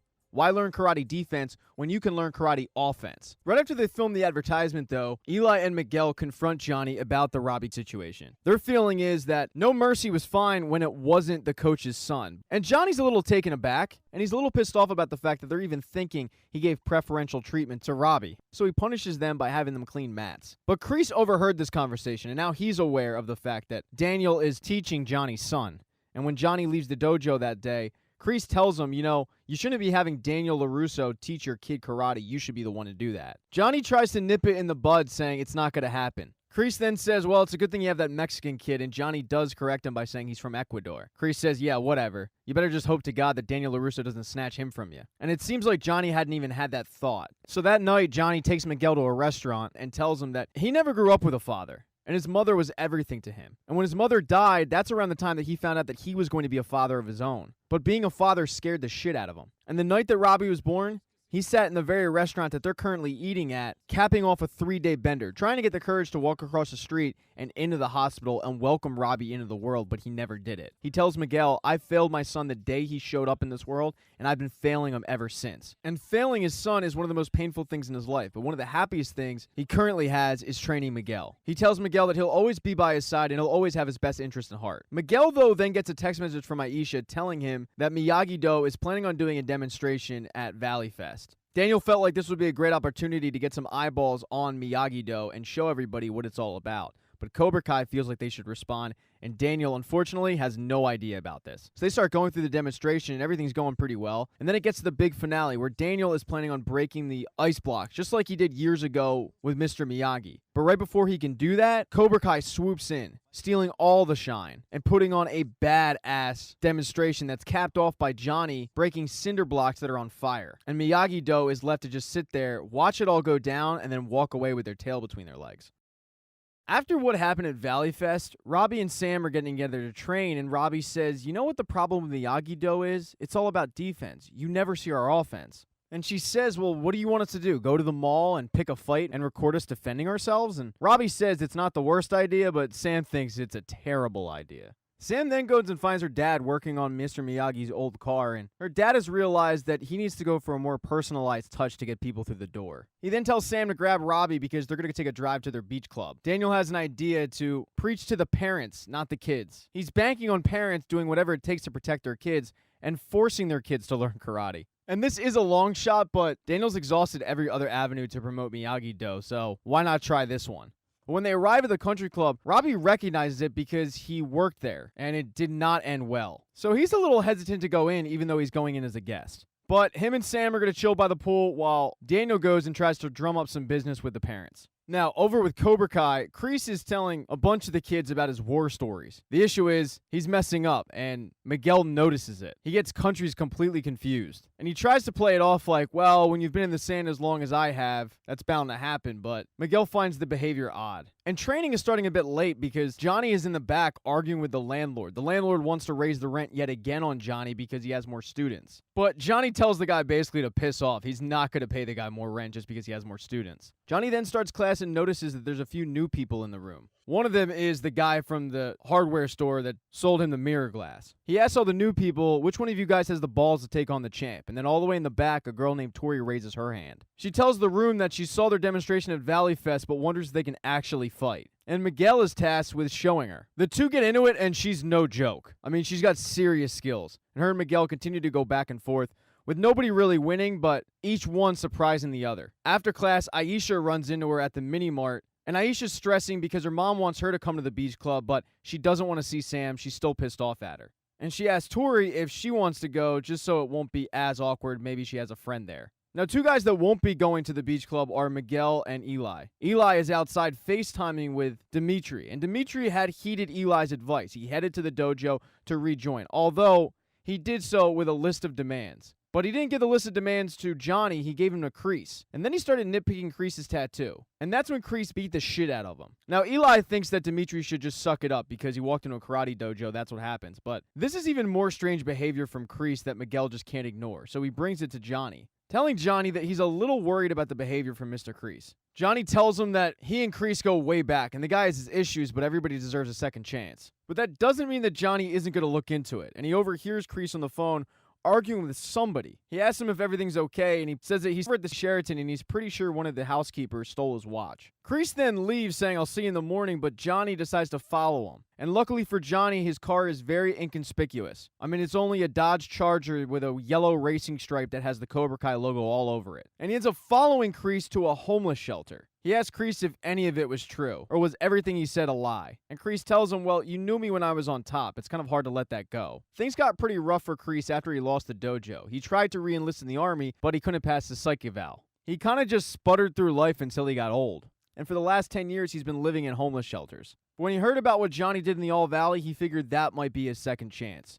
He's kind of giving Johnny a little bit of a sob story, and Johnny tells him that sounds a lot like defeat, but I was taught that defeat does not exist in this dojo. If you want a chance to redeem yourself, you've got it, but you have to do things my way. And Kreese, with no other real option, accepts the offer. Now, back over with the beach club, Daniel is schmoozing the parents, and he's doing a really good job of it, describing why they really should get their kids interested in karate, specifically Miyagi-Do. But then Aisha's mom shows up, and she tells the table how much karate has done for Aisha, giving her confidence. And they ask Daniel, "Is Aisha one of your students?" And her mom cuts in and says, "No, she goes to Cobra Kai." And basically gives Cobra Kai a 2-minute commercial that has all of the parents enamored with it. I mean, there's no real shot for Daniel to redeem this one. It seems like if these people are going to get their kids involved in karate, it's going to be at the Cobra Kai dojo and not Miyagi-Do. So Daniel seemingly just takes the L and decides to walk on the beach. His daughter, meanwhile, is getting some sun when she notices Aisha show up with Tori. And she's still pissed at Aisha for ruining their performance, but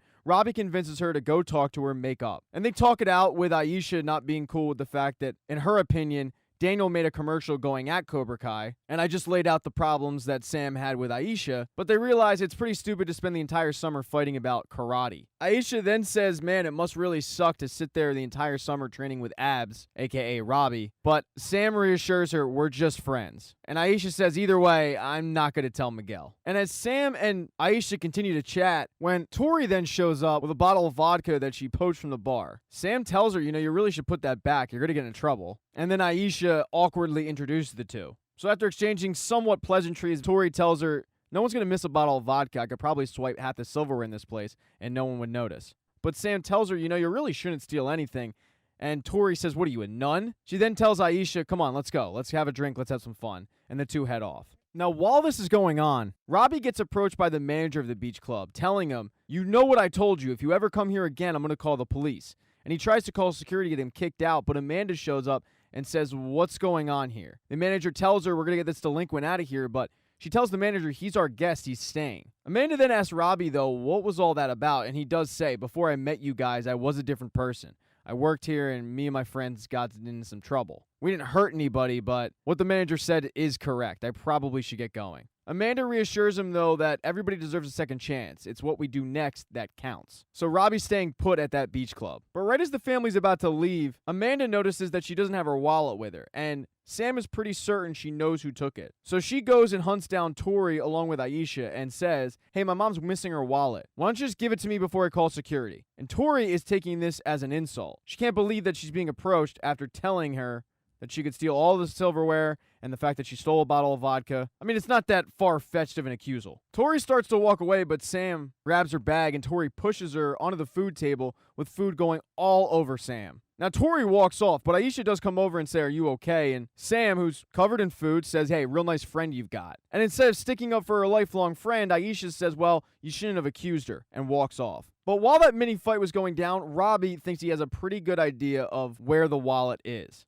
He heads down to the beach, and sure enough, he finds that along with a bunch of other wallets, because his old friends used to do this. You find out that stealing wallets is what got Robbie fired in the first place from that beach club. But he hears his friends coming, and he sets up a camera. He feels like this is a really good opportunity to show that defense can be great offense. He tells his friends, "I found your stash, and you're going to give it all back." But they say, "Yeah, no, we're not. Did you not learn your lesson last time? Do you want to get your ass kicked?" And Robbie squares up, ready to take him on. But then he gets hit in the back of the head with a paddle, because Robbie clearly forgot this was a 3-man job. And the guy who worked at the beach club, who was stealing all those wallets, took Robbie out. They start beating up Robbie, even threatening to stab him, when Daniel, who was walking the beach, sees what was going on and ends up taking all of the bullies out using his own karate. When they get back to the dojo, Robbie does apologize, saying what he did was stupid, but does show Daniel that something good came out of it. It was the video that he made. A former All-Valley champ taking out 3 criminals, that video could go viral. It could be the advertising that they need to get a packed dojo. But Daniel doesn't want it. He says Miyagi-Do is about self-defense, not taking credit. It's time to just be patient. Let those who need us find us. And at that very moment, somebody has found them, and that person is Dimitri. So Miyagi-Do Karate officially has their 3rd student. And in episode 5, Dimitri starts with his training, but to be frank, he's a whiny bitch. He does stuff, but it's only after complaining about it and asking if there's an easier way. And it becomes obvious to Daniel that Dimitri doesn't want to be here, and he asks him, "Why are you here?" And Dimitri tells him it's because his whole life he wasn't popular, but at least he had friends. And then when Cobra Kai swooped in, all of his friends became douchebags. And now he's getting threatened by his best friend, so he wants to show that he can defend himself. And it's a sad state because Dimitri just lacks confidence. Now, over with Cobra Kai that day, they have a lesson, and the main message is, even if you're going to get hurt, sometimes going all in is worth the risk. And afterwards, Kreese compliments Johnny about the lesson, but says, "Are you even listening to your own words? Your kid is getting coached by your enemy. Go all in." So Johnny decides to go searching for Robbie, bringing a new skateboard to his apartment, but when he gets there, there's an eviction sign, and his ex-wife isn't answering the phone. So he goes to 3 separate LaRusso auto dealerships looking for Robbie because he knows he works there, when he meets Anish. And Anish is a douchebag to him, not answering the question of where is Robbie, to the point where Johnny jacks him up against a car in the dealership and demands to know where his son is, and that's when Anish reveals, "I'm not sure, but he did move in with the LaRussos." And when Johnny hears that, he goes on a bender, arriving back in his apartment, drunk off his ass, where he runs into Carmen who's doing laundry, and Carmen feels bad for him, so she brings him into their apartment to sober up. And shortly after, he fills her in on why he went down this bender, the whole backstory with Daniel, and how the fact that Daniel LaRusso just took his kid in makes Johnny want to get vengeance on him. But she tells him that's not going to make you feel better. Trust me, I know, from my ex-husband. The only way to end a rivalry is to rise above it. Be the bigger person. Now, Johnny wanted to know where Robbie was, but Robbie headed to the mall with Sam and Dimitri to grab some food. But shortly after the group sits down, Dimitri realizes that the comic book store has released the new comic of one of his favorite series, so he runs off to grab it. And while skimming through it, he's approached by Eli and a couple of the newbies from Cobra Kai, because Dimitri wrote a scathing review on Yelp, and Eli wants him to take it down. Dimitri tells him, though, "I'm not going to do that. I'm not going to risk my journalistic integrity on Yelp," but Eli pushes him. And Dimitri tells him, "I know who you actually are, Eli. I'm not going to be intimidated by you." But then he turns around and there are 2 other guys behind him. And now it just looks like it's going to be gang warfare. So it's time to use that training that he's had, even though he is not ready. He tells Eli that Eli isn't the only one who knows karate. He's been learning Miyagi-Do. And he gets in a fighting stance, but he gets taken down pretty easily. And when that happens, he just runs off, running through the mall to try to get away from Cobra Kai. And it's not like all of the people that are chasing Dimitri are down with this. The one kid turns to Eli and says, "Yo, I think he learned his lesson. We don't need to do this." But Eli just bullies him up and says, "Shut up," and go after him. And they end up catching up to Dimitri at the food court, where Dimitri cannot find Sam or Robbie. And as the Cobra Kai members converge on poor Dimitri, that's when Robbie and Sam swoop in, protecting him. Now, it's 5 on about 2.5, really, because of Dimitri, who poses no threat. And Eli feels pretty good about this, but Miyagi-Do wins out. Both Sam and Robbie's practice with that choreographed dance fighting thing ends up paying off big time. They fight off the Cobra Kai members, including an epic roundhouse kick from Robbie into Eli's face that knocks him out cold. And when they get back to Miyagi-Do, Robbie and Sam are pumped. They're reliving the moment, excited that their hard work paid off. And Daniel's excited too, although he is concerned that they're okay. But after finding out they're okay, he's proud of them for defending each other. And that's when he looks over in the corner and there is Dimitri, sitting by himself, feeling very insecure because he could do nothing. And when Daniel goes to talk to him, trying to make him feel better, Dimitri compares himself to Samuel Tarly, where Robbie and Sam are Jon Snow and Daenerys. But to his surprise, Daniel watches Game of Thrones, and he tells him if there's anything to take from that message, it's that anybody can do anything, because Samuel Tarly killed a White Walker. Never forget that. He then starts going over some defense moves with Dimitri, making it a little bit more easy to remember. Now, on the flip side of that battle, you have Eli, who got his ass beat, and the 180 turn of Eli has been insane. I mean, this kid went from crying to his mom about the kids making fun of him, saying he never got a girlfriend, to now becoming the biggest bully in Cobra Kai. And having a girlfriend, but not for long. Because when Moon finds out of what he did, she's no longer interested in dating him, telling him, "I like your mohawk, I like your muscles, but I'm not going to date a bully. And he does not take that well at all, storming back into Cobra Kai and taking his rage out on a heavy bag. But that's when Kreese walks in and can tell he was in a fight. And Eli fills him in that they lost to a bunch of kids from Miyagi-Do, but Kreese tells him the fight isn't over until you say it is. So Eli rounds up some other members from Cobra Kai, they grab some spray paint, and they head to Miyagi-Do, and they completely trash it. And when Sam, Robbie, and Daniel wake up in the next morning, they find a wrecked Miyagi-Do. And it's pretty bad, but it gets worse when Daniel realizes that they even took Mr. Miyagi's Medal of Honor. And Daniel gets really emotional about that. They also spray painted Mr. Miyagi's car that says Cobra Kai never die. And that is a final straw for Daniel, who gets in the car, drives over to Cobra Kai, and confronts Johnny. And Johnny says, I have no idea what you're talking about, because he really doesn't. But Daniel, who's almost brought to tears about the fact that they stole Mr. Miyagi's Medal of Honor, tells him, just because you steal a Medal of Honor doesn't mean you actually earned it. They then look like they're about to square off and fight, and Daniel tells him, well, you know I'm not going to throw the first punch. What are you going to do? But Johnny remembers the message from Carmen. Rise above it, be the bigger man, and he tells him, I'm not going to do anything. I'm going to be the bigger man. Daniel then proclaims to the entire dojo that it's not too late. You don't have to learn like this. Miyagi-Do is welcome to everybody. And then he leaves. And behind him is about half of the dojo leaving with him, including the kid in the mall who told him, hey, Eli, we don't need to do this. And he tells his friends, I didn't really like it here in the first place. Now, just because Eli's relationship ended doesn't mean it's all been bad. Miguel took the advice of going all in, and he's trying to win Sam back with a graphic. He needs a female's perspective, so he shows Tori, not realizing that she's been hitting on him this entire time. And when Tori sees that it's Sam, Tori's advice is to delete it because he seems desperate, and girls aren't into desperate guys. So, act like you're over her, then she'll come back, but in the meantime, let's have some fun.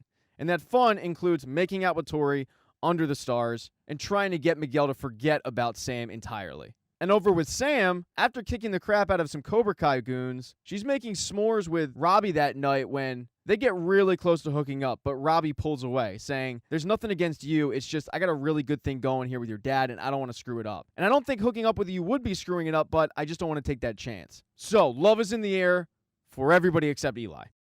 In episode 6, they need to fix Miyagi-Do. Daniel, Dimitri, Sam, and Robbie start going back to work, cleaning up the mess that Cobra Kai left. And at one point, Robbie does try to address the elephant in the room, but Sam shoots him down, saying, we didn't do anything, so there's nothing to talk about. It is kind of awkward, though. While they're cleaning up Miyagi-Do, the kids from Cobra Kai that left Cobra Kai show up at Miyagi-Do asking if this is the right place. But Robbie's looking for a fight, because he recognizes the one kid from beating up Dimitri. Daniel tries to stop him, but Robbie says that's one of the guys who was beating on Dimitri. He probably helped trash the dojo too, but Chris, the kid who left, says, hey, we didn't have anything to do with that, and then addresses Dimitri apologizing for what he did. But Dimitri does not accept the apology. He doesn't want to let these kids in Miyagi-Do, and he's not the only one. Robbie's hesitant to do so as well. But Daniel is willing to forgive and forget and says to him, we're happy to have you, and everybody starts going to work. Daniel gives all the kids individual tasks when Amanda calls asking if he's going to make the sales meeting. But Daniel says, I can't. We just got a bunch of new recruits, and I don't want to leave Miyagi-Do, so just cover it. But this is the second sales meeting in a row he's missed, and Amanda is concerned.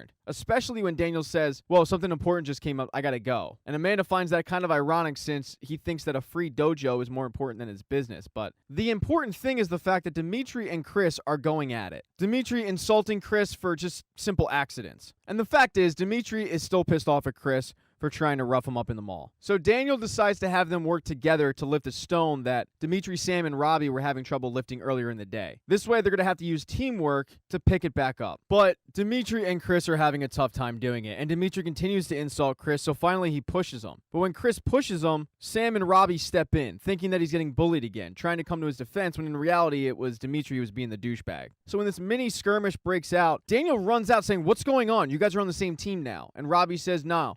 Once Cobra Kai, always Cobra Kai. But Daniel says, that's not true. I know that's not true because I was once Cobra Kai.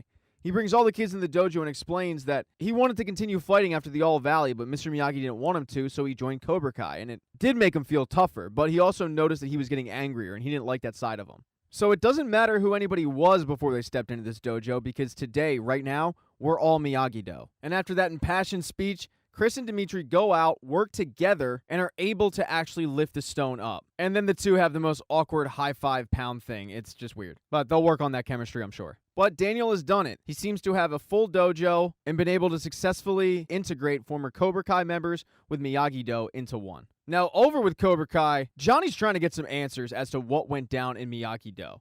He's having the kids do up-downs until somebody says who did it. He tells all the kids, we don't do that here. But these kids are winded, and they're promising Johnny that they don't know who did it. Johnny, though, then has to step away because he gets a phone call. And he recognizes the voice on the other end, but he finds out that one of his friends is doing really poorly in hospice. So he heads out, leaving the dojo in Kreese's hands. And Kreese gives the kids a 2-minute break where Eli does walk up to him and says, I think I should tell Sensei Lawrence what happened, but Kreese tells him, say nothing, I'll handle it. And he continues to work the kids to death. And because of the frustration, there's a little bit of infighting. So Kreese says, you know what, I'll tell you who did it. It was Hawk. And Eli's face looks guilty. But then Kreese says, and it was Miguel, and it was Robertson. And he lists everybody in Cobra Kai, saying that if one of them does something, they all do something. He then tells all the kids to get in the main dojo because they're about to start their real training. He squares off Tori and one of the new kids, and Tori dismantles the kid pretty quickly. She gets awarded the point. But while the kid's down, Kreese says, hit him again. And Tori's kind of surprised about this message. She's reluctant to do so, so Kreese says, do you have a problem with that? A fight isn't over until your enemy is finished. Show your enemy no mercy. So Tori nods, and she's about to clock this kid when Miguel speaks up saying, this isn't what Sensei Lawrence has been teaching us. There's no honor in being merciless.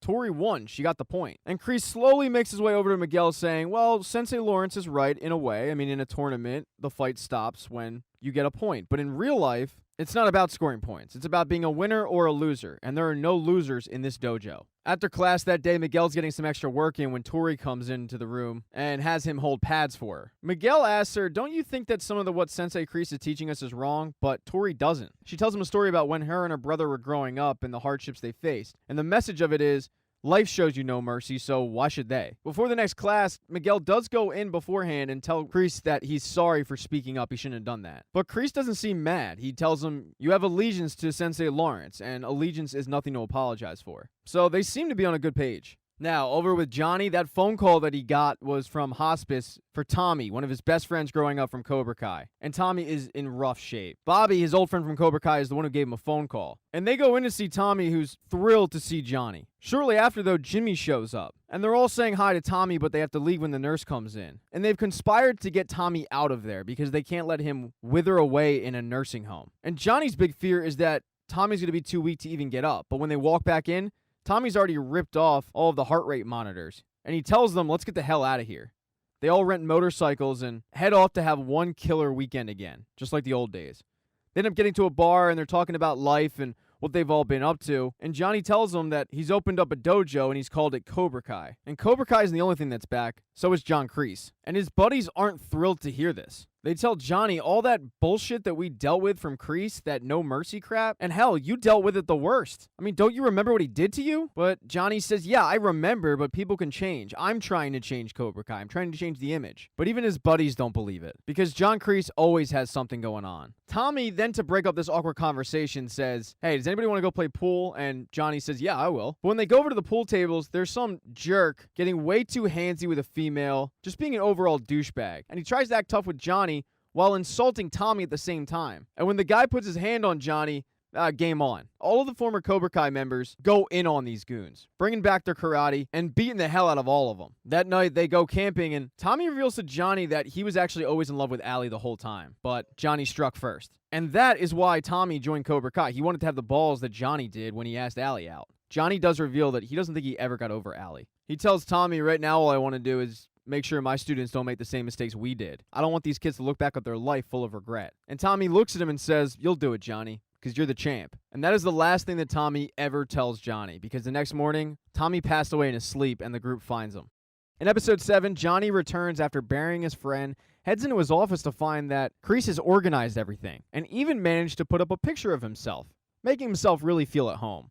And Johnny's not too thrilled about it, but he kind of just puts it to the side, walks out, and tells the kids to put their gis on because they're going to start the lesson. But the kids are all confused because Kreese told them that they were planning on going to the woods that day, a place called Coyote Creek, to do a special secret training thing. And when Johnny finds out it's Coyote Creek, he tells Kreese, I don't think they're ready for that. But once the kids hear that, they start telling Johnny that they are ready. And Johnny's feeling the peer pressure, so he agrees. Cobra Kai heads to Coyote Creek, and everybody is divvied up into teams, red versus black. They're all wearing headbands with their team's color on it, and the whole goal is to grab the other person's headband. And the team to grab all the headbands is going to win. But Kreese is a little overdramatic, telling the kids that the headband is their life and there are no rules to this. Get a headband at all costs. Johnny, however, reminds the kids, this is simply a training mission, that's it. Now, Miguel and Tori are on the same team, and they're walking through the woods together when they come across one of the guys from the other team. And they toy with this poor guy. But after Tori gets his headband, Miguel ends up, quote-unquote, finishing him.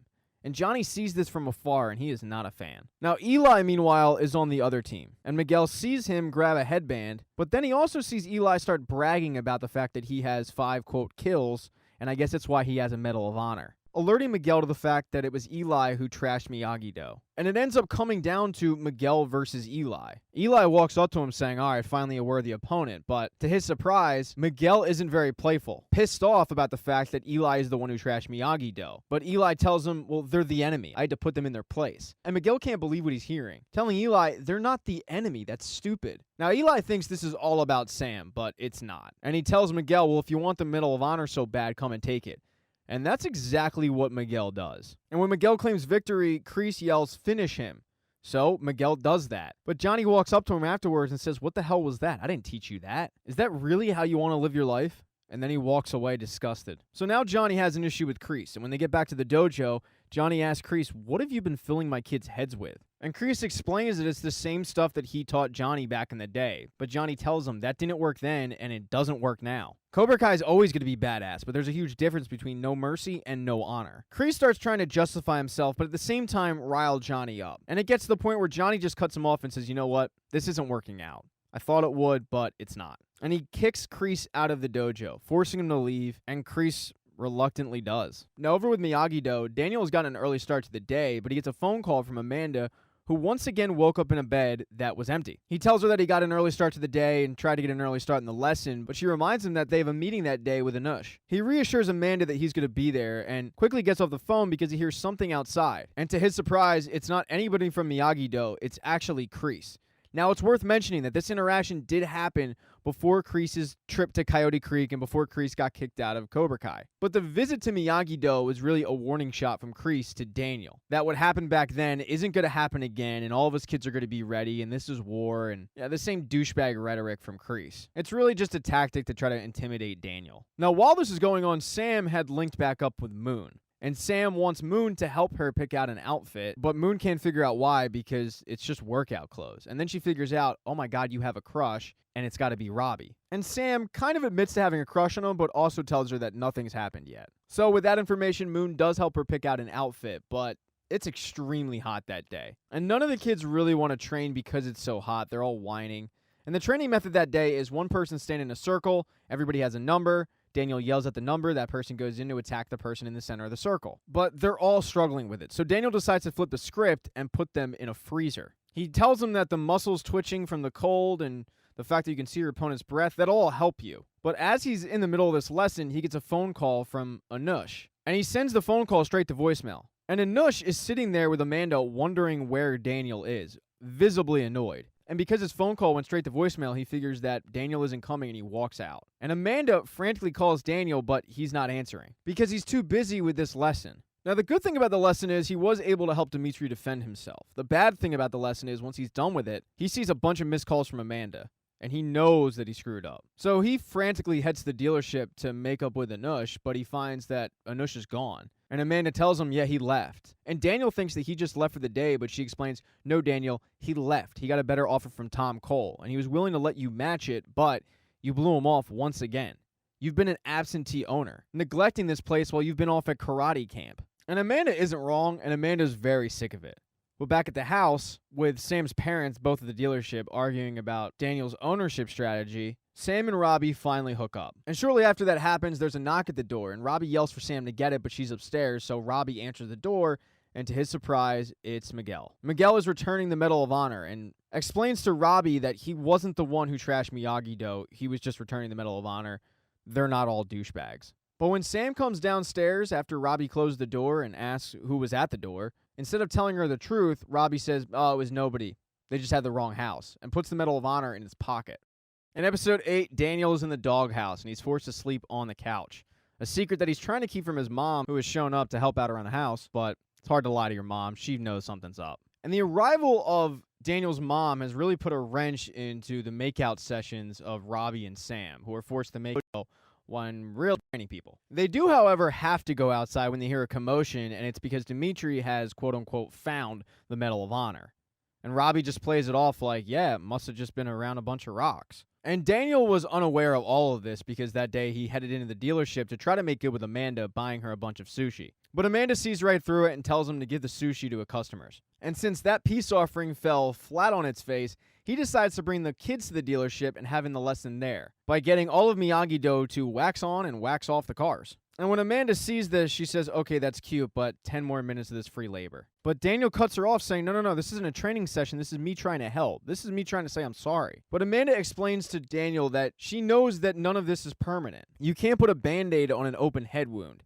And Daniel can't believe that she's actually comparing their marriage to an open head wound. And that's when Daniel really realizes that he has his work cut out for him. That night, Daniel just wants to remember the good times, so he starts flipping through a scrapbook, and his mom shows up. And they have a conversation about relationships and Daniel's father a little bit. But in that scrapbook, there's one photo that really sticks out to Daniel, and it's the opening of LaRusso Auto Group. And in that photo, Amanda is very pregnant. But that night, they snuck away to sit in a car and have some sparkling cider and just talk about the future, map everything out. So with that photo, Daniel now has a plan to get his wife back. He heads to the dealership dressed just like he did that night, but instead of sparkling cider, he's got actual champagne. And he brings Amanda into one of their cars, and she has to give it to him, telling him that it's a pretty good plan doing this whole trip down memory lane. But Daniel says, nah, screw the dealership. What I remember the most about that night was planning out our future together. He then goes on to apologize, but admits that opening up the dojo made him realize how much he missed Mr. Miyagi, but also missed karate. The two do end up kissing in the backseat. Super adorable stuff. Now over with Cobra Kai, Johnny has realized that he sort of has a crush on Carmen. When he goes over to their apartment to ask her out, she's not there. She's actually arriving in the apartment with her boyfriend. And it makes for a super awkward interaction with Johnny. He then needs to regroup because he's got a class that day, and he heads there and tells the kids that Kreese is out. And the words on the wall, strike first, strike fast, no mercy, they just make you out to be an asshole. Because in life, there's a lot of gray area. And in those gray areas, that's where Johnny Lawrence's Cobra Kai is going to show mercy. He then has the group square up and practice their headbutts, but Miguel goes to check on him, knowing that Johnny and Kreese were pretty close. But Johnny tells him, don't worry about me, worry about little girlfriend out there. And this is the first indication that Johnny's known about Miguel and Tori the entire time. Miguel then tries to turn the attention to Johnny's love life, but Johnny turns the attention to Miguel's mom's love life. And Miguel explains that he likes this new guy, and she's had really bad luck with guys in the past. She met this guy on a dating app and tells Johnny that one of those could work for him too. And Miguel offers to set it all up. And Miguel does that, but none of these dates are going well. And while sitting at the bar, he ends up messaging Allie via Facebook, but before he hits send, and it doesn't even look like he's going to, a woman bumps into him. And when that happens, his thumb accidentally hits send, the message goes out, but this woman was practicing a tactic that Johnny had talked about earlier. The old, you bump into someone at a bar and then apologize by offering to buy him a drink. And she does that, and the two hit it off. They're having a nice night, but then Johnny overhears somebody to the side and realizes that it's Carmen's boyfriend. And he's telling his buddy how she's kind of pathetic because she lives in an apartment with her mom. And Johnny's trying to ignore it, but the more the night goes on, the more he can't ignore this guy. Because at this point, he's making out with some random girl. So when the guy goes to go to the bathroom, he's forced to go in the alley because the bathroom at the bar is broken. And Johnny follows him out there, leaving the girl at the bar, and telling this guy in the alley, you're going to leave Carmen alone. And the guy tries to act tough with Johnny, but ends up getting his ass kicked, although Johnny does show mercy. And the guy does end up leaving Carmen alone. A couple days later, Johnny sees Carmen all dolled up and asks how she's doing, and she says, I guess I got stood up on my date. And Johnny feels like this is a good opportunity, slides in and says, you should never be ghosted. No one should ignore you. And he asks Carmen out on a date, and she accepts. Now, that's not the only date, because Miguel has been looking for an opportunity to go out with Tori for a while. But the best they can come up with is going to Tori's work, where she works at a roller rink, and they're having 80s night. So Miguel's going to head there, borrowing Johnny's jacket that makes him look like Michael Jackson, and he just plans to wait for Tori to get off. But unbeknownst to them, Robbie and Sam are headed to the exact same place, needing to get away from Sam's house because her grandmother is there and they just can't get any privacy. And they both are dressed in like a pretty in pink setup, although Robbie really looks like Don Johnson. But as soon as they get in there, she flags down one of the waitresses to get a menu, and when the girl turns around, she realizes, crap, it's Tori. And Tori is extremely rude to her. The awkwardness and insults are broken up when Miguel shows up and sees that Tori is talking to Sam and tries to introduce them, only to realize that they already know each other and they have quite a history. But right before Tori skates off to go back to work, she makes out with Miguel right in front of Sam. Now, Sam is trying not to let this ruin her night, but Sam's skate breaks, and she goes to get it fixed, where she once again runs into Miguel. And this isn't an accidental bump in. Miguel showed up to apologize to her, but the conversation ends up turning into, I can't believe you're going out with her, well, you showed up with him. And from afar, Tori is watching all of this go down, and jealousy is getting to her. So when Tori sees Robbie and Sam skating by with drinks, she ends up bumping into Sam really hard, where Sam ends up spilling her drink and falling all over the ground. And she doesn't exactly apologize, saying, sorry, princess. And Sam's had enough. She goes after her, tripping her. The problem is everybody saw what Sam did and no one saw what Tori did, and Robbie and Sam are kicked out of the roller rink, with Miguel in complete shock that Sam just did that, even though Tori started it all.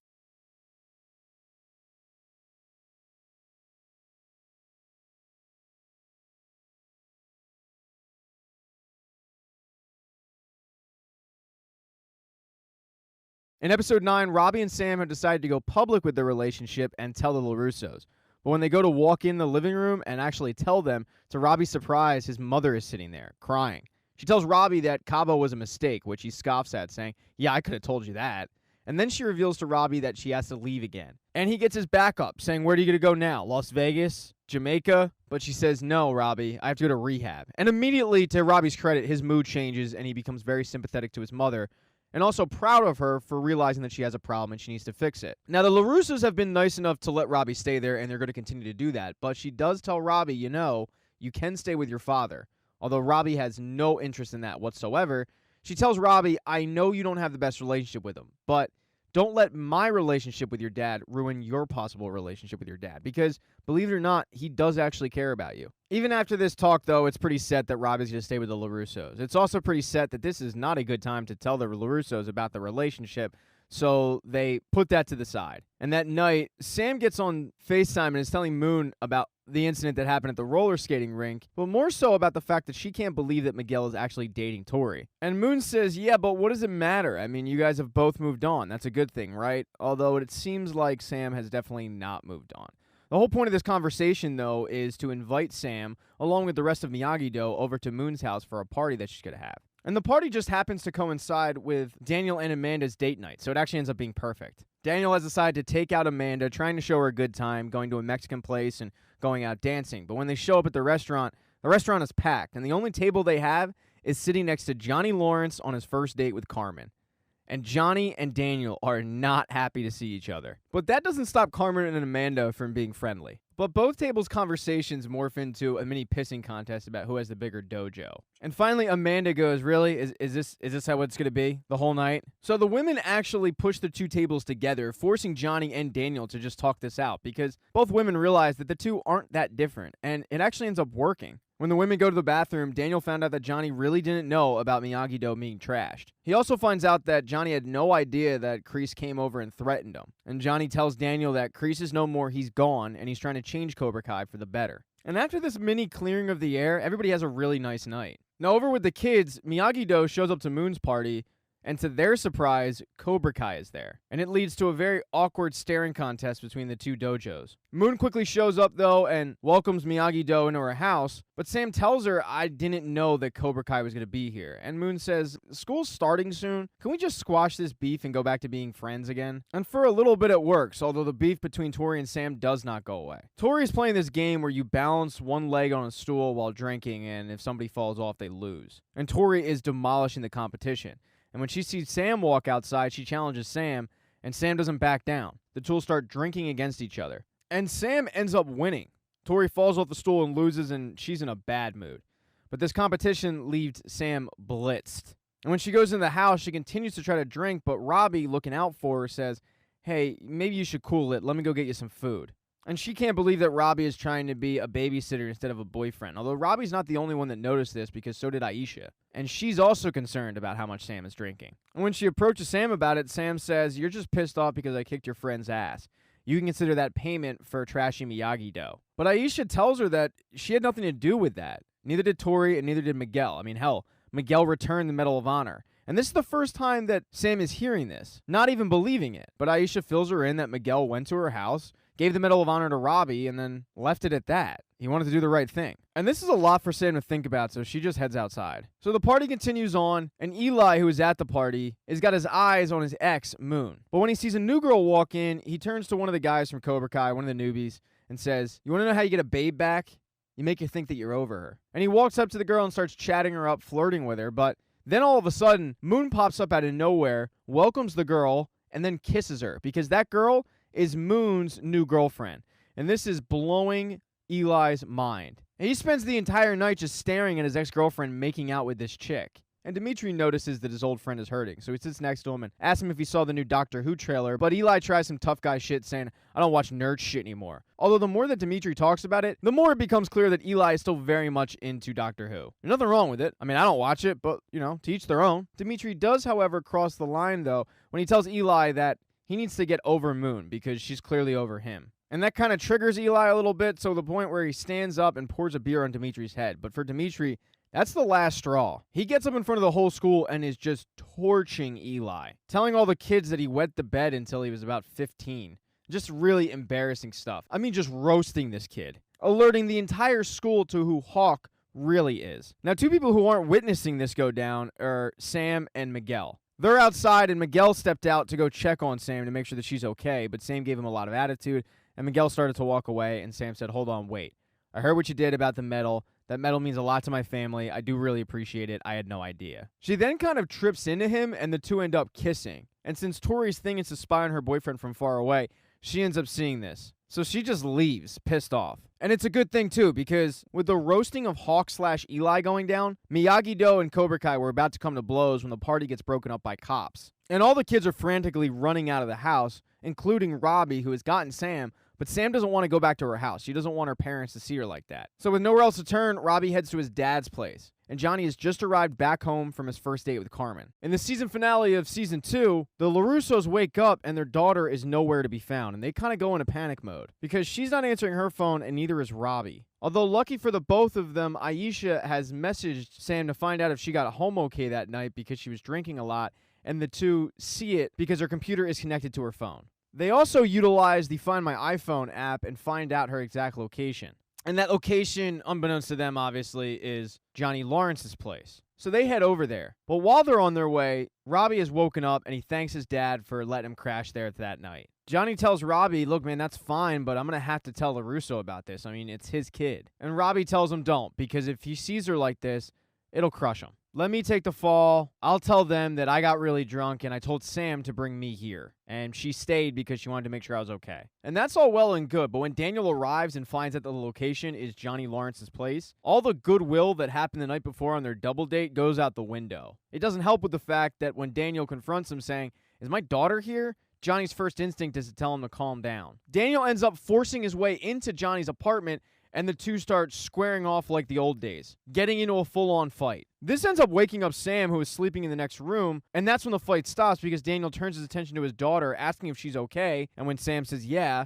he then wants to know, well, then why didn't you call or text or let us know where you're at? Robbie tries to come to Sam's defense, but when he does that, Daniel turns on Robbie, saying, "I tried to give you a second chance, but you screwed this up. If you want to end up like him," meaning Johnny, "go ahead." He then instructs Sam to get in the car, but right before he leaves, he mean mugs Johnny Lawrence like nobody's business. Both kids, though, need to put this behind them because they've got school the next day. And Robbie is enrolled at Sam and Miguel's school. Daniel drops Sam off, and Johnny does the same with Robbie, actually giving him a book bag with a bunch of stuff in it because he didn't really know what Robbie needed, but Robbie definitely appreciates it. But Johnny can tell that something is bothering Robbie, and Robbie reveals that he doesn't like the way he left things with the LaRussos. And he knows that Johnny doesn't want to hear it, but Daniel was really good to him. And it was Miyagi-Do karate that helped Robbie out a lot. In the middle of their conversation, though, Miguel ends up calling Johnny, and Johnny sends it straight to voicemail because he wants to hear Robbie out. And Robbie's whole message to his dad is that you and Daniel could probably learn something from each other. You're not that different. Robbie then hops out of the car and ends up linking up with Sam at her locker, joking around with her that he needs help finding a couple of classrooms, but Sam is still bothered about what happened the night before, feeling like an idiot. She apologizes to Robbie, but Robbie says, there's no need to apologize, this is my fault too.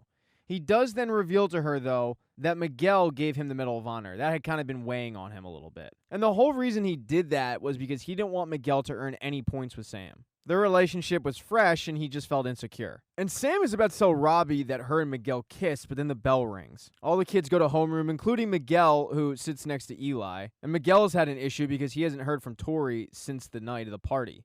And he's starting to get really concerned because Aisha tells him that she also hasn't heard from Tori. Tori's just MIA. He ended up confiding in Eli that he kissed Sam, and Eli thinks it's awesome, but Miguel feels really bad about it, feeling like he just shouldn't have done that to Tori. But the conversation is broken up when this kid walks up to Eli and tells him that there's nothing to be ashamed of about wetting the bed till you're about 15, just because, kids haven't forgotten that little story that Dimitri told at the party. And this is all happening during the morning announcements that no one's really listening to, but everybody's ears perk up when Tori hops on, announcing to the whole school that Samantha LaRusso knows what she did, and now she's going to pay for it. So when classes adjourn, the whole school surrounds Sam and Tori, and it leaves Miguel and Robbie rushing to break things up. But there's no breaking up this fight. And when Miguel sees Robbie put his hands on Tori, Miguel comes to her aid, thinking that Robbie's trying to get in the way, and it's really just a big misunderstanding. But now you've got Sam and Tori, and on the other side, you've got Miguel and Robbie. And Eli, who's become such a meathead, is ready to throw down with anybody. So you got both dojos going at it. I mean, just former friends beating up on each other. Total chaos in the hallways of the school. And the fight is moving to the main entrance of the school, to staircases, and teachers aren't breaking it up because they're not paid enough to do that. And because it's full-on chaos, Eli thinks that this is the perfect time to get revenge on Dimitri for telling that story at the party, and he goes after Dimitri, hunting him down. But when he finally catches up to Dimitri, Dimitri uses Miyagi-Do to kick the crap out of Eli. That, however, is on a totally different area of the school. They were by themselves, really. Because on the main staircase, Robbie and Miguel continue to fight, but each one is trying to get to their girlfriends, trying to break it up. Although anytime they get close, the other one grabs them and the two end up continuing to fight. And the fight between Tori and Sam is just continuing. Sam is winning, yelling at Tori, "Is that the only way you know how to fight is dirty?" And Tori looks at her, harnessing her inner Cobra Kai, telling her, "This isn't a tournament. There are no rules." And she puts this spiked bracelet around her fists and starts going after Sam, trying to legitimately hurt her. And she is able to. But Sam ends up using Miyagi-Do and winning that fight. However, most of the school is still focused on Robbie and Miguel. And Miguel has Robbie dead to rights.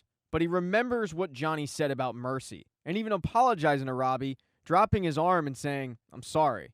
But Robbie does not accept that apology. Rage just envelops him, and he ends up getting up and kicking Miguel over the balcony. And Miguel ends up falling probably 3 flights and injuring his back. I mean, he is knocked out. And it is a serious injury that has the entire school stopped dead in their tracks. And right away, Robbie knows that he went too far. He knows he screwed up. I mean, Sam can't believe what he did.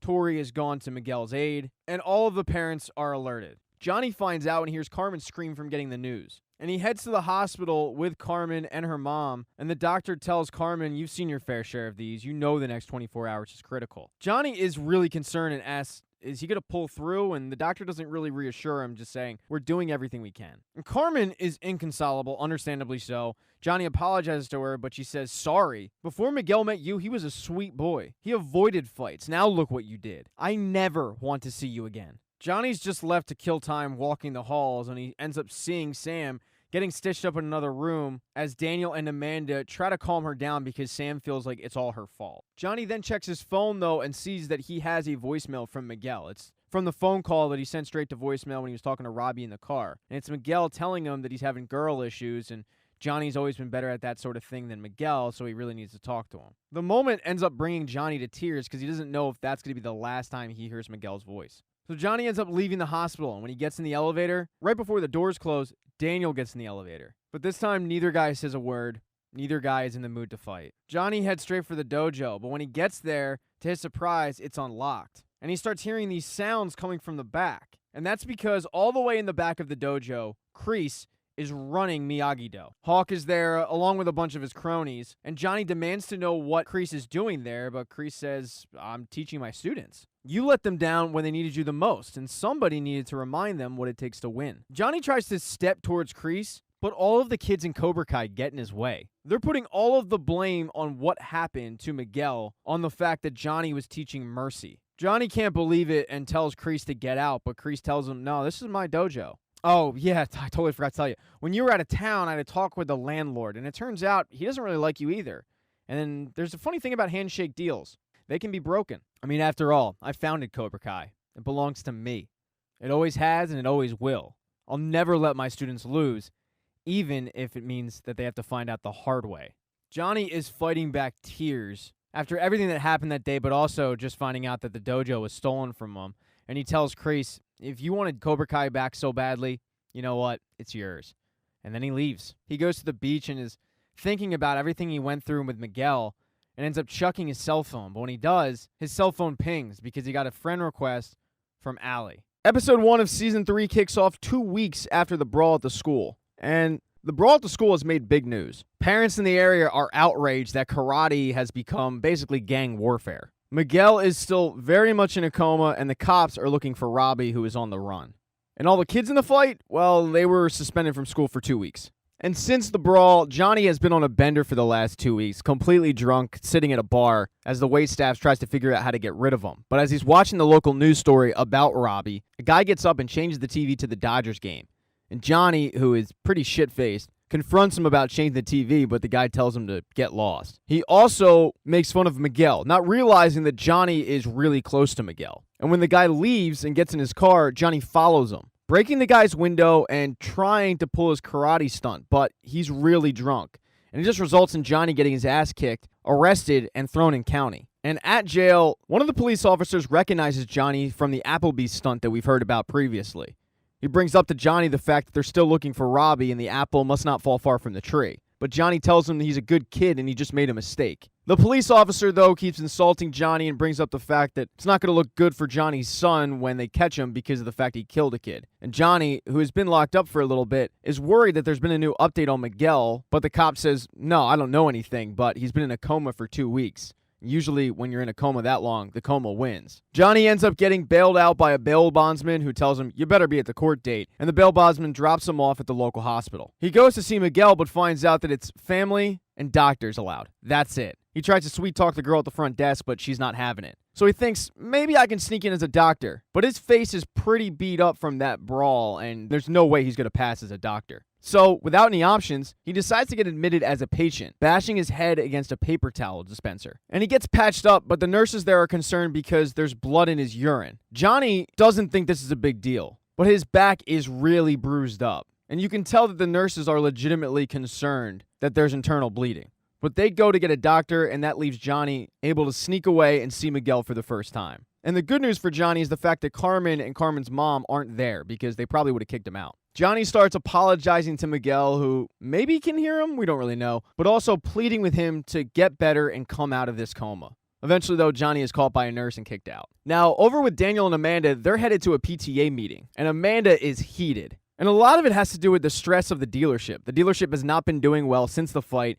It's not a good look with the fact that they have a whole karate gimmick, and Daniel's student is the one who ended up putting a kid in a coma. It's led to not many customers, and it's stressing Amanda out to no end. Although Daniel doesn't realize that it's that big of a deal. That is, until he actually goes to the PTA meeting. And when the school announces that karate is going to be treated like dancing in the movie Footloose, Daniel tries to stick up for karate, saying that when he arrived, he was being bullied, and karate really helped him in his life. But the negative backlash is very real. One guy screams out, "I heard you were the bully," with another parent pointing out that it was LaRussa's student who put Miguel in a coma and popped this whole thing off to begin with. But the next day, the kids are allowed back in school. Eli, Mitch, and Bert link up, and Eli says, okay, first day, take 2, this is our year. He tries to hit on some freshman girls that walk by saying, hey ladies, I'm the guy who, and they just cut him off saying, yeah, you're the guy who wet the bed at a late age and then got thrown into a trophy case. It completely embarrasses Eli because the narrative has shifted from Eli being cool to Dimitri being cool. In fact, when the girls pass Dimitri, they say hi to him, which completely takes him off guard. But this leads to a confrontation between Dimitri, Chris, and Nate, And then Mitch, Eli, and Bert. They look like that they're about to settle the score again because all three of the Cobra Kai kids got their ass kicked and Miyagi-Do has no problem reminding them of that. But the school counselor breaks it up. We also find out that Yasmin is back in school after spending the summer in France. But even after spending a summer away, she hasn't been able to shake the front wedgie nickname.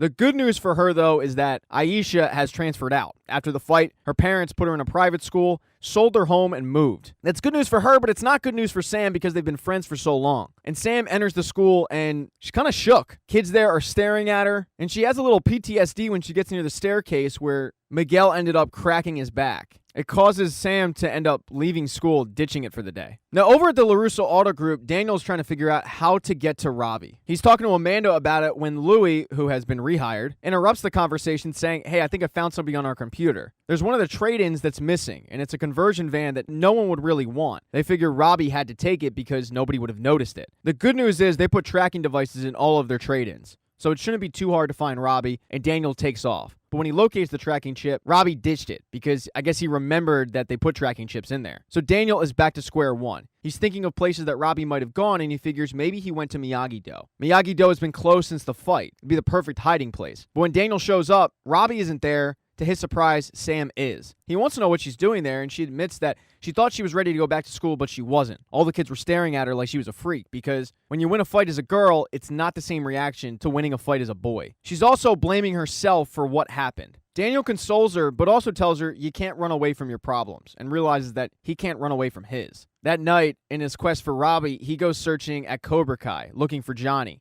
But he doesn't find Johnny, he finds Kreese. He asks where Johnny is, but Kreese plays it off like he didn't kick Johnny out of his own dojo. He acts like the two are still working together. And Kreese starts insulting Daniel as a teacher because of what happened with Robbie, but also laying into Mr. Miyagi. And it really upsets Daniel, but he composes himself and reminds Kreese that Mr. Miyagi kicked his ass a few times. And Kreese is lucky that Mr. Miyagi taught Daniel real karate. Because of that, he's not going to fight him. But Kreese says, "Oh, you're going to fight me. But this time, me and Johnny, we'll finish it. Once and for all." But Daniel shakes his head and says, "You're not going to do crap while I'm here," and walks out. The next day, Daniel finally ends up running into Johnny outside of his apartment, and when he sees Johnny, he knows that Johnny is in rough shape. You just look at his face and you can tell. He tries to get the details about what's going on with Cobra Kai, but Johnny's reluctant to give him any information, saying, "I really don't want to talk about that at the moment." But Daniel has shown up because he feels like the two need to work together to find Robbie. They might be enemies, but they both care for the kid. He also feels like a lot of what's happened is their fault. Their rivalry has bled into these innocent kids. And Daniel knows that the two need to fix it. Oh, and finally, Miguel woke up from his coma.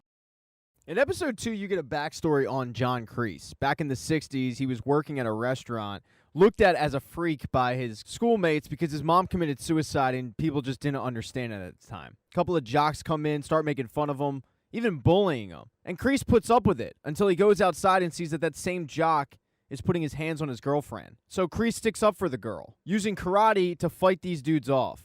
And in the process, stealing his girl. But Kreese ended up leaving the girl to go join the army. Present day John Kreese is teaching the class of Cobra Kai, and he brings out a mouse. He has the class start giving names to the mouse, and Bert loves the mouse. But then John Kreese reveals his real motive. He wants Bert to feed the mouse to a snake he's brought, and Bert can't bring himself to do it. Kreese says, "That's okay, you don't have to. Who else here agrees with Bert?" And a few hands go up. And then he proceeds to kick all of them off the team, claiming that they're weak links. It's a bold move and one that Hawk can't shake. He walks in after class and talks to Kreese about it. He doesn't have a problem with the fact that he kicked Bert off the team. He has a problem with the fact that they've been bleeding students since the brawl. Is this the best time to start kicking people off? But Kreese makes the case that it's addition by subtraction, although he does admit with Miguel out, they need a champion. They need to find that person who can bring a title home. And Kreese thinks he has a good idea of who that could be. It's Tori. Tori was expelled from school and is currently working on her GED, but also she's currently working on working. She's working doubles because she's the main breadwinner in the house with her mom being sick. She's taking care of her brother, trying to get a degree, and also trying to pay rent, which is a big issue. Because her landlord is creepy as hell, willing to let the rent slide if he, gets some favors. Shouldn't really have to spell it out for you. So she needs to figure out how to make rent payment this month. And that's when she gets a knock on the door from Kreese, who wants to know if she's interested in coming back, but she's not really interested. She, just like Sam, blames herself for what happened, saying that karate is the reason for her current situation being what it is. She just has a lot on her plate at the moment, and she needs to make rent. All of her extra money is going to that. So Kreese said, all right, well, what if I waive the fee? And while she would definitely come back to the dojo, she says, I gotta make rent payment or else. Although she catches herself. And it becomes obvious to Kreese that the or else has to do with the landlord. So once Tori goes back inside, Kreese pays him a visit and has a, quote, conversation John Kreese style with the guy and squares it all out. And the next day at the lesson, while Kreese is giving an enthralling speech on losing weak links, Tori returns to the dojo. Now, over with Johnny and Daniel, Daniel thinks he has a lead on where Robbie might be, and that lead is Shannon. They go to visit Shannon in her rehab facility, which, by the way, is a gorgeous rehab facility, and she's a little shocked to see Johnny there. And it doesn't take long for Johnny and her to start squabbling, and Daniel has to remind the two of why they're there. Shannon does say anytime Robbie was in trouble, his two friends, Tweedledee and Tweedledum, weren't far behind, so go find them. So Daniel and Johnny head to the jail that they're located in.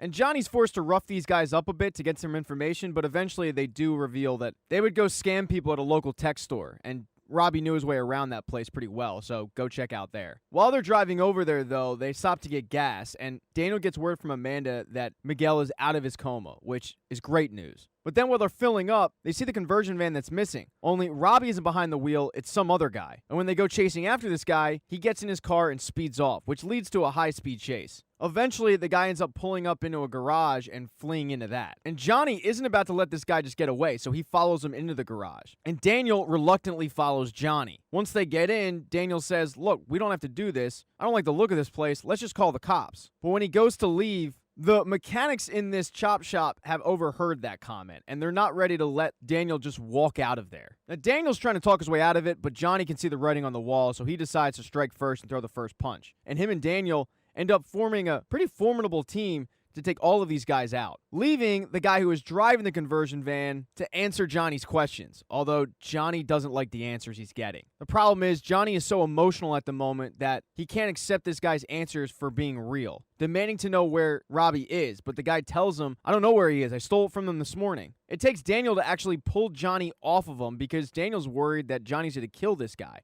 And emotions, once again, are running super high, and Daniel and Johnny get into it a little bit. With finally Daniel saying, you know what, I knew this was a bad idea. I'm out of here. And as he's leaving, Johnny reminds Daniel, hey man, you're the one who asked me to come. So Daniel gets in his fancy car, Johnny gets in his conversion van, and the two go their separate ways. And Johnny heads to the hospital to see Miguel. It's the first time the two have talked, and there's a lot of emotions going on. Miguel tells Johnny that the doctors fear that Miguel is never going to walk again. But then he addresses the elephant in the room, telling Johnny, I did everything you said. I showed mercy, and look where it got me. He yells at Johnny to get out, kicking him out of the hospital. And while Johnny was getting kicked out, Daniel got a call from Shannon because Robbie showed up at the rehab facility. And Shannon's worried for Robbie because he's sounding like he's going to skip town. So Daniel sits down with him and apologizes for the way that he left things the last time they talked back in Johnny's apartment. He tells him, people make mistakes and I can help you. Everyone deserves a second chance. But as he's about to ask Robbie to turn himself in, the cops that Daniel called end up showing up maybe 3 minutes too early. And Robbie feels like he's blindsided by this. The cops end up arresting Robbie as Daniel is pleading with him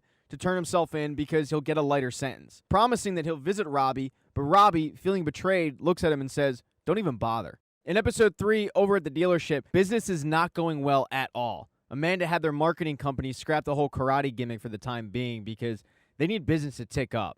They're going to have trouble making quota, and they know the car manufacturers aren't going to be happy with them. And as they're having the conversation about how business is not exactly booming, Tom Cole and Anish walk through the door because Tom Cole wants to buy LaRusso Auto Group. He has an offer for Daniel, but it's not a great one. And Daniel tries to play it off like business is fine, but it's obviously not. But this offer could help Daniel get out of debt. And as they're discussing this with Tom Cole, Anish and Louie are outside of the office, and Anish reveals to Louie that Tom Cole reached an exclusive deal with Doyona, and this possible deal could put LaRusso Auto Group under. So as soon as Tom Cole leaves, Louie tells Amanda and Daniel about it, and Daniel goes to meet with Anish. Now, the good news is Anish is talking to him again, but the bad news is what Anish was telling him was correct. So Daniel formulates a plan, and that night they call in Tom Cole to tell him, we're not taking your offer. Tom Cole tries to do a big reveal with the Doyona deal, but Daniel cuts him off saying, yeah, we know about it, and gives a wink to Anish. And Tom Cole turns around realizing he's been betrayed, and Anish says, well, forgot to tell you. Daniel offered me my job back, and I'm going to go with him because, 1, he knows my name, Tom had been calling him a wrong name the entire time, but also because he's not a douchebag. So Tom Cole leaves, saying, if you want to sit here and play violin on the Titanic, be my guest. But Daniel's plan isn't concrete. He's going to fly to Japan and try to talk Doyona out of the deal, because the deal doesn't kick in until the end of the month.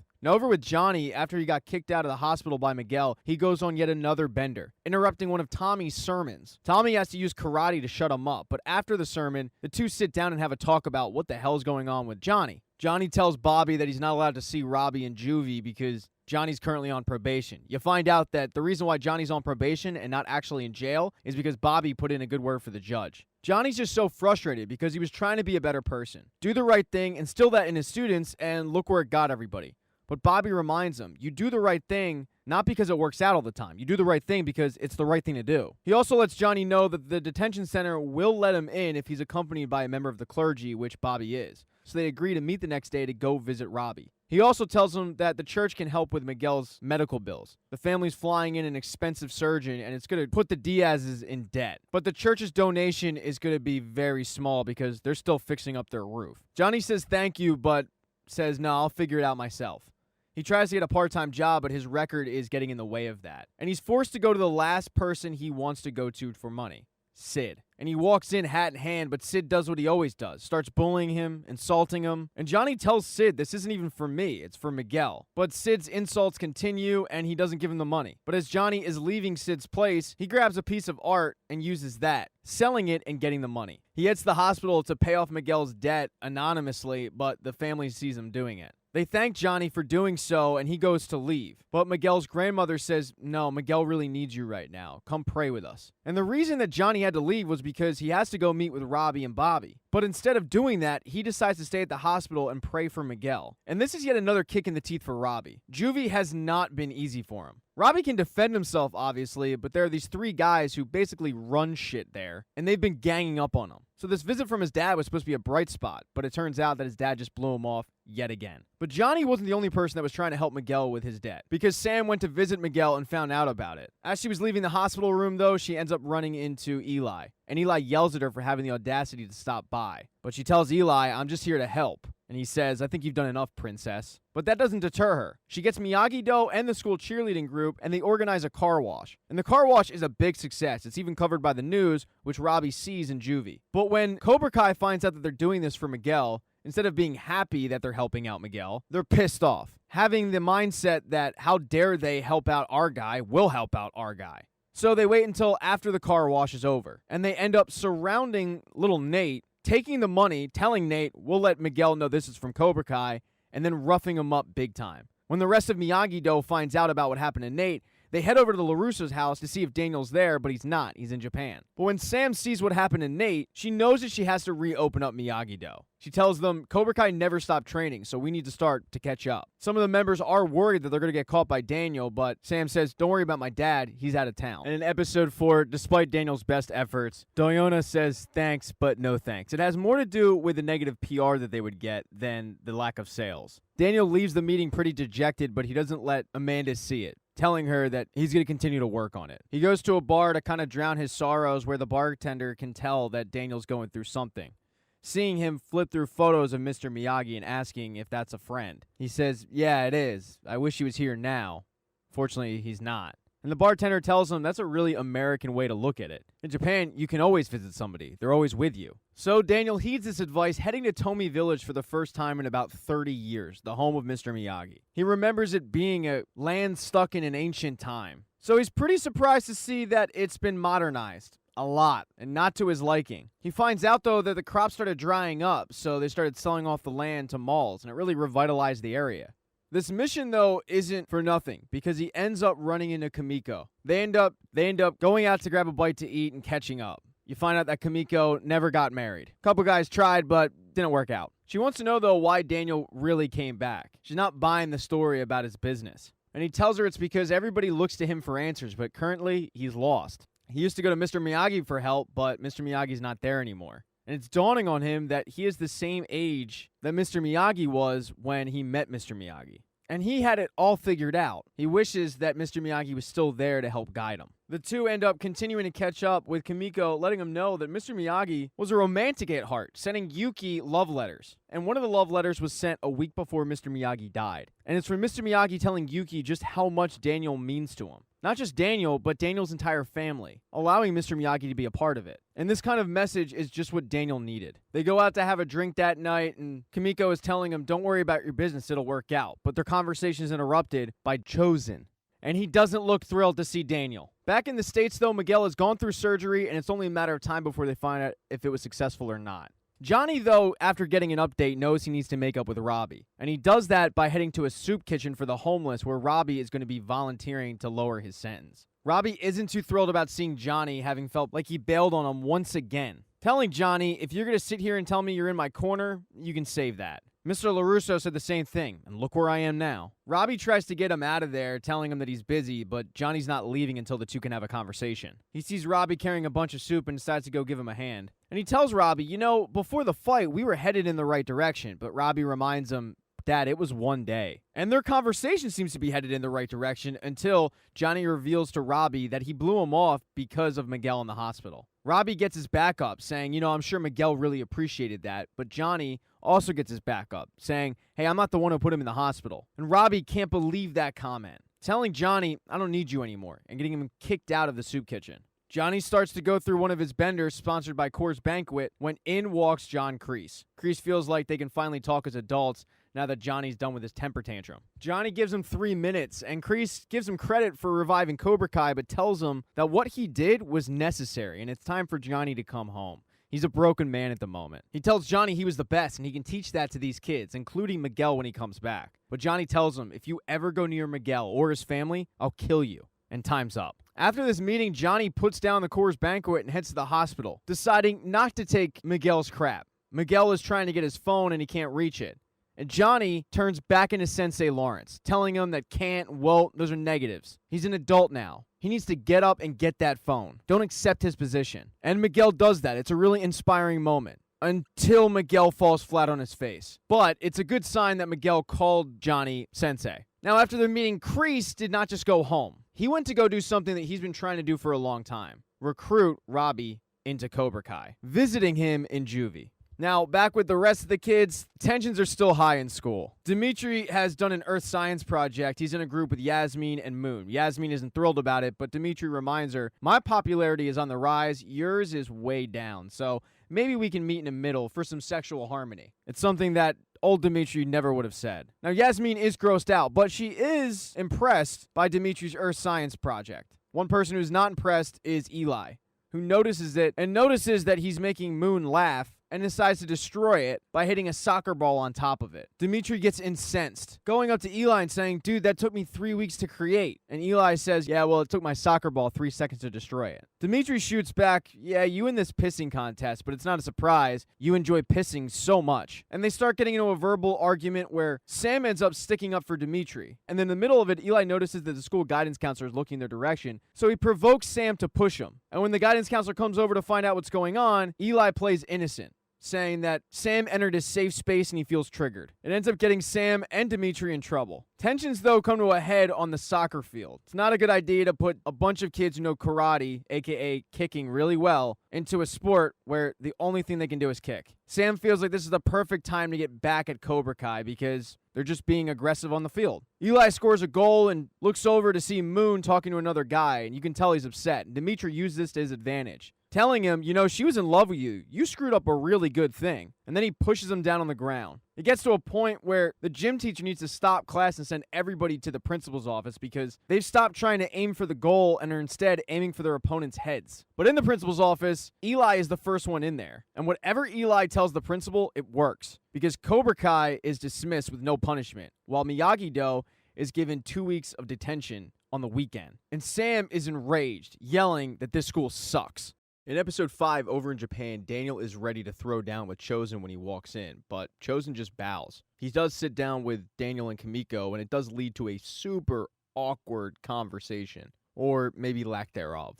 Eventually, Chosen does go up to get a drink, and Daniel turns to Kimiko saying, how did this guy find us? But it turns out that Kimiko ended up calling Chosen. She felt like enough time had passed that the two need to patch up their differences. When Chosen comes back, she tells both of them, yeah, I have somewhere to be, and asks Chosen to take Daniel around Okinawa. So Chosen takes Daniel up into a mountain, and they start talking about Miyagi-Do karate. Daniel knows a lot because of the fact that Mr. Miyagi taught him. And he mentions the fact that Mr. Miyagi taught me everything I know, but Chosen says, I don't think he taught you everything he knew. He takes Daniel to a dojo that is full of Miyagi-Do artifacts, including scrolls. And Daniel gets geeked out. He goes to take one of them, but Chosen says, whoa, you can't take that. You're an outsider. But it turns out that Mr. Miyagi taught Chosen's uncle karate, and Chosen's uncle taught him.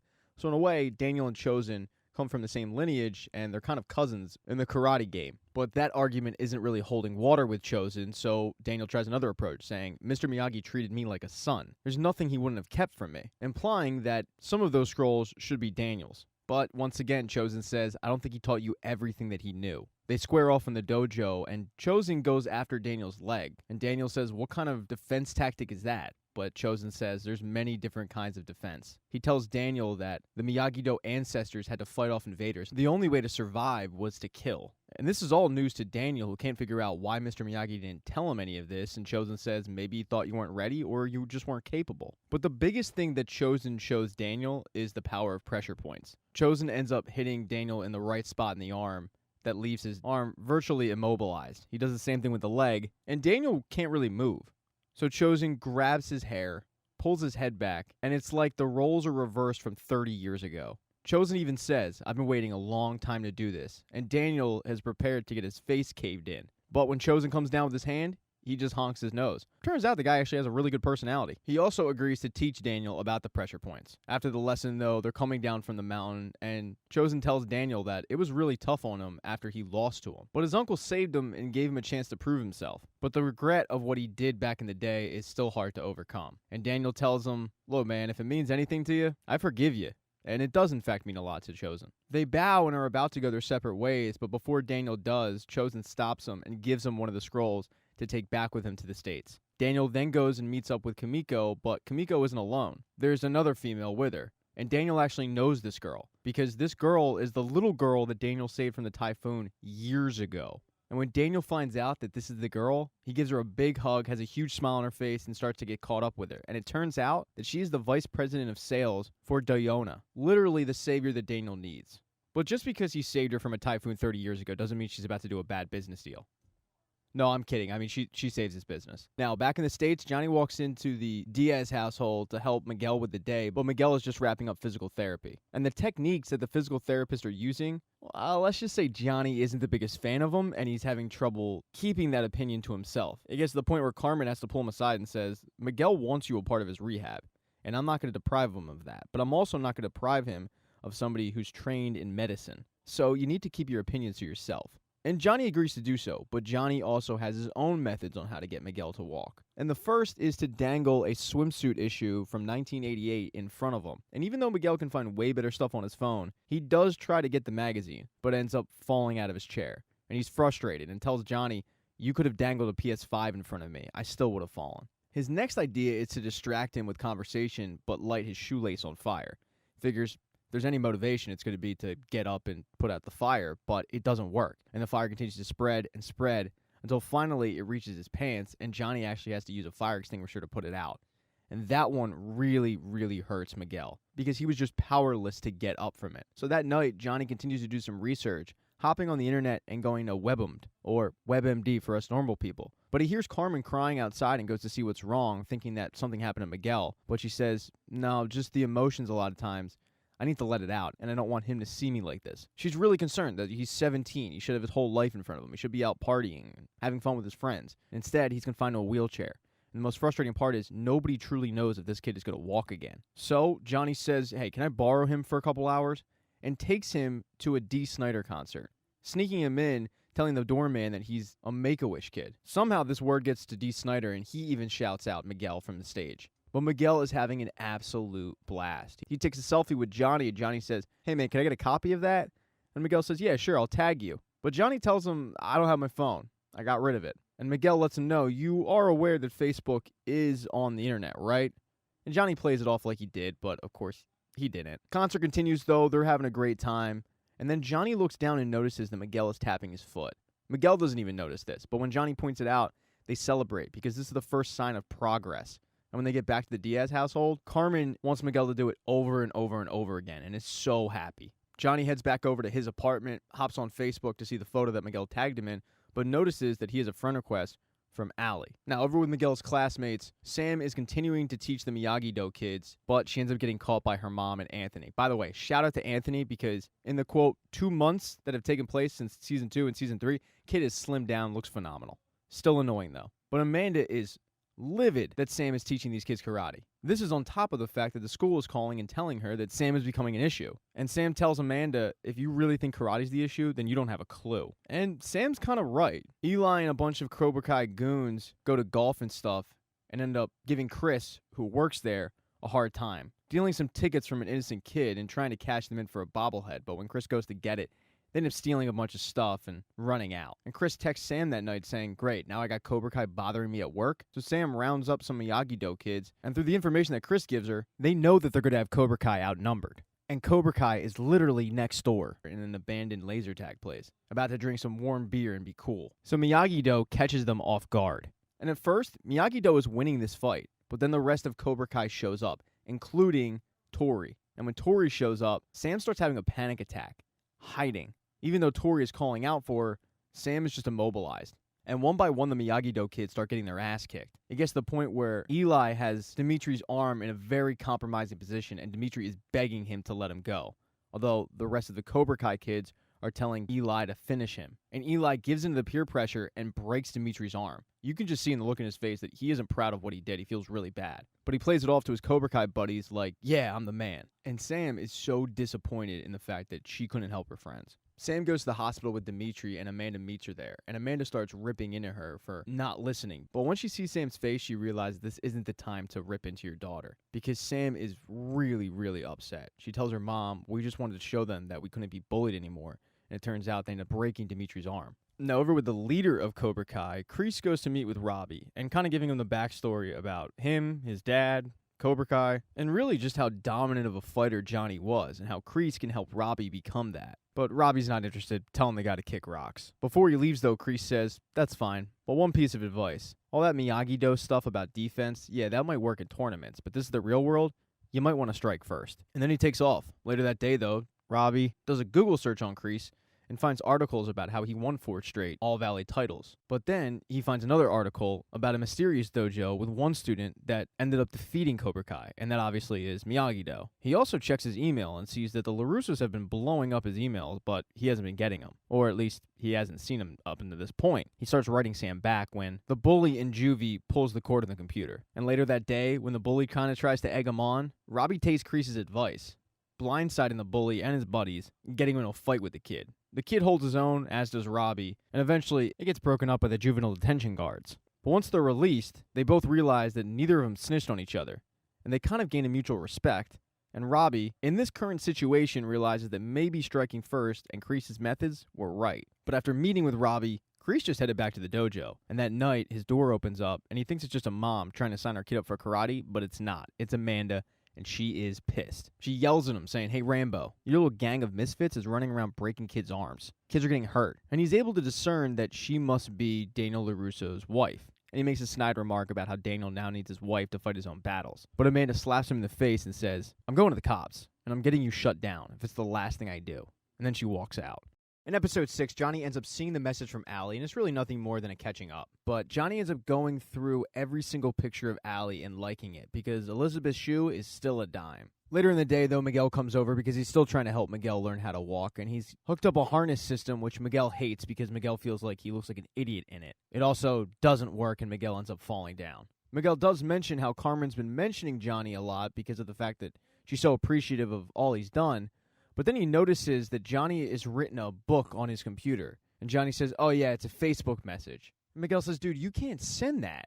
That's psycho stuff. But Johnny has 30 years to catch up on, so there's a lot. Miguel tells him, though, dude, the shorter the better. You look crazy right now. I mean, this is as nuts as liking every one of her photos. And then by Johnny's expression on his face, he realizes, holy crap, Johnny actually did do that. But Miguel starts to read Allie's message, but one of the things that Allie mentioned was the fact that there's not a lot on Johnny's profile. So Miguel asks, do you have any pictures of yourself? But all of the pictures that Johnny has are from high school. They're all with his shirt off. They're all extremely vapid. There's not a lot of current photos. And Miguel realizes, we're going to have to go through a photo shoot, make you look a little more interesting than you actually are. They have Johnny reading a book at an art museum and even eating sushi, but Johnny hates sushi, so he goes to spit it out when Tori walks by, because Tori happens to work at that sushi place. It's one of her 2 jobs. And this is the first time that Tori is seeing Miguel. She apologizes for the fact that she didn't visit. She said she wanted to, but she didn't know what to do. So Miguel says, so you did nothing. She does mention the fact that they are getting back with the Miyagi-Dos for what they did to him, because as Sensei Kreese says, once you hurt one of us, you hurt us all. But Miguel looks at her like, are you stupid? I'm the one in a wheelchair right now. And I never cared about Miyagi-Do or Kreese. I cared about us and our relationship. I know you're taking care of your mom, but I think you're the one that actually needs some help. And Tori flies off the handle at that comment, yelling at him, saying, you think I'm crazy? Well, everybody else does too. All that matters is who wins at the end, and then she leaves. It's got Miguel pretty pissed off, and when he heads back to Johnny's to continue to work on the harness, Johnny can tell that he's upset.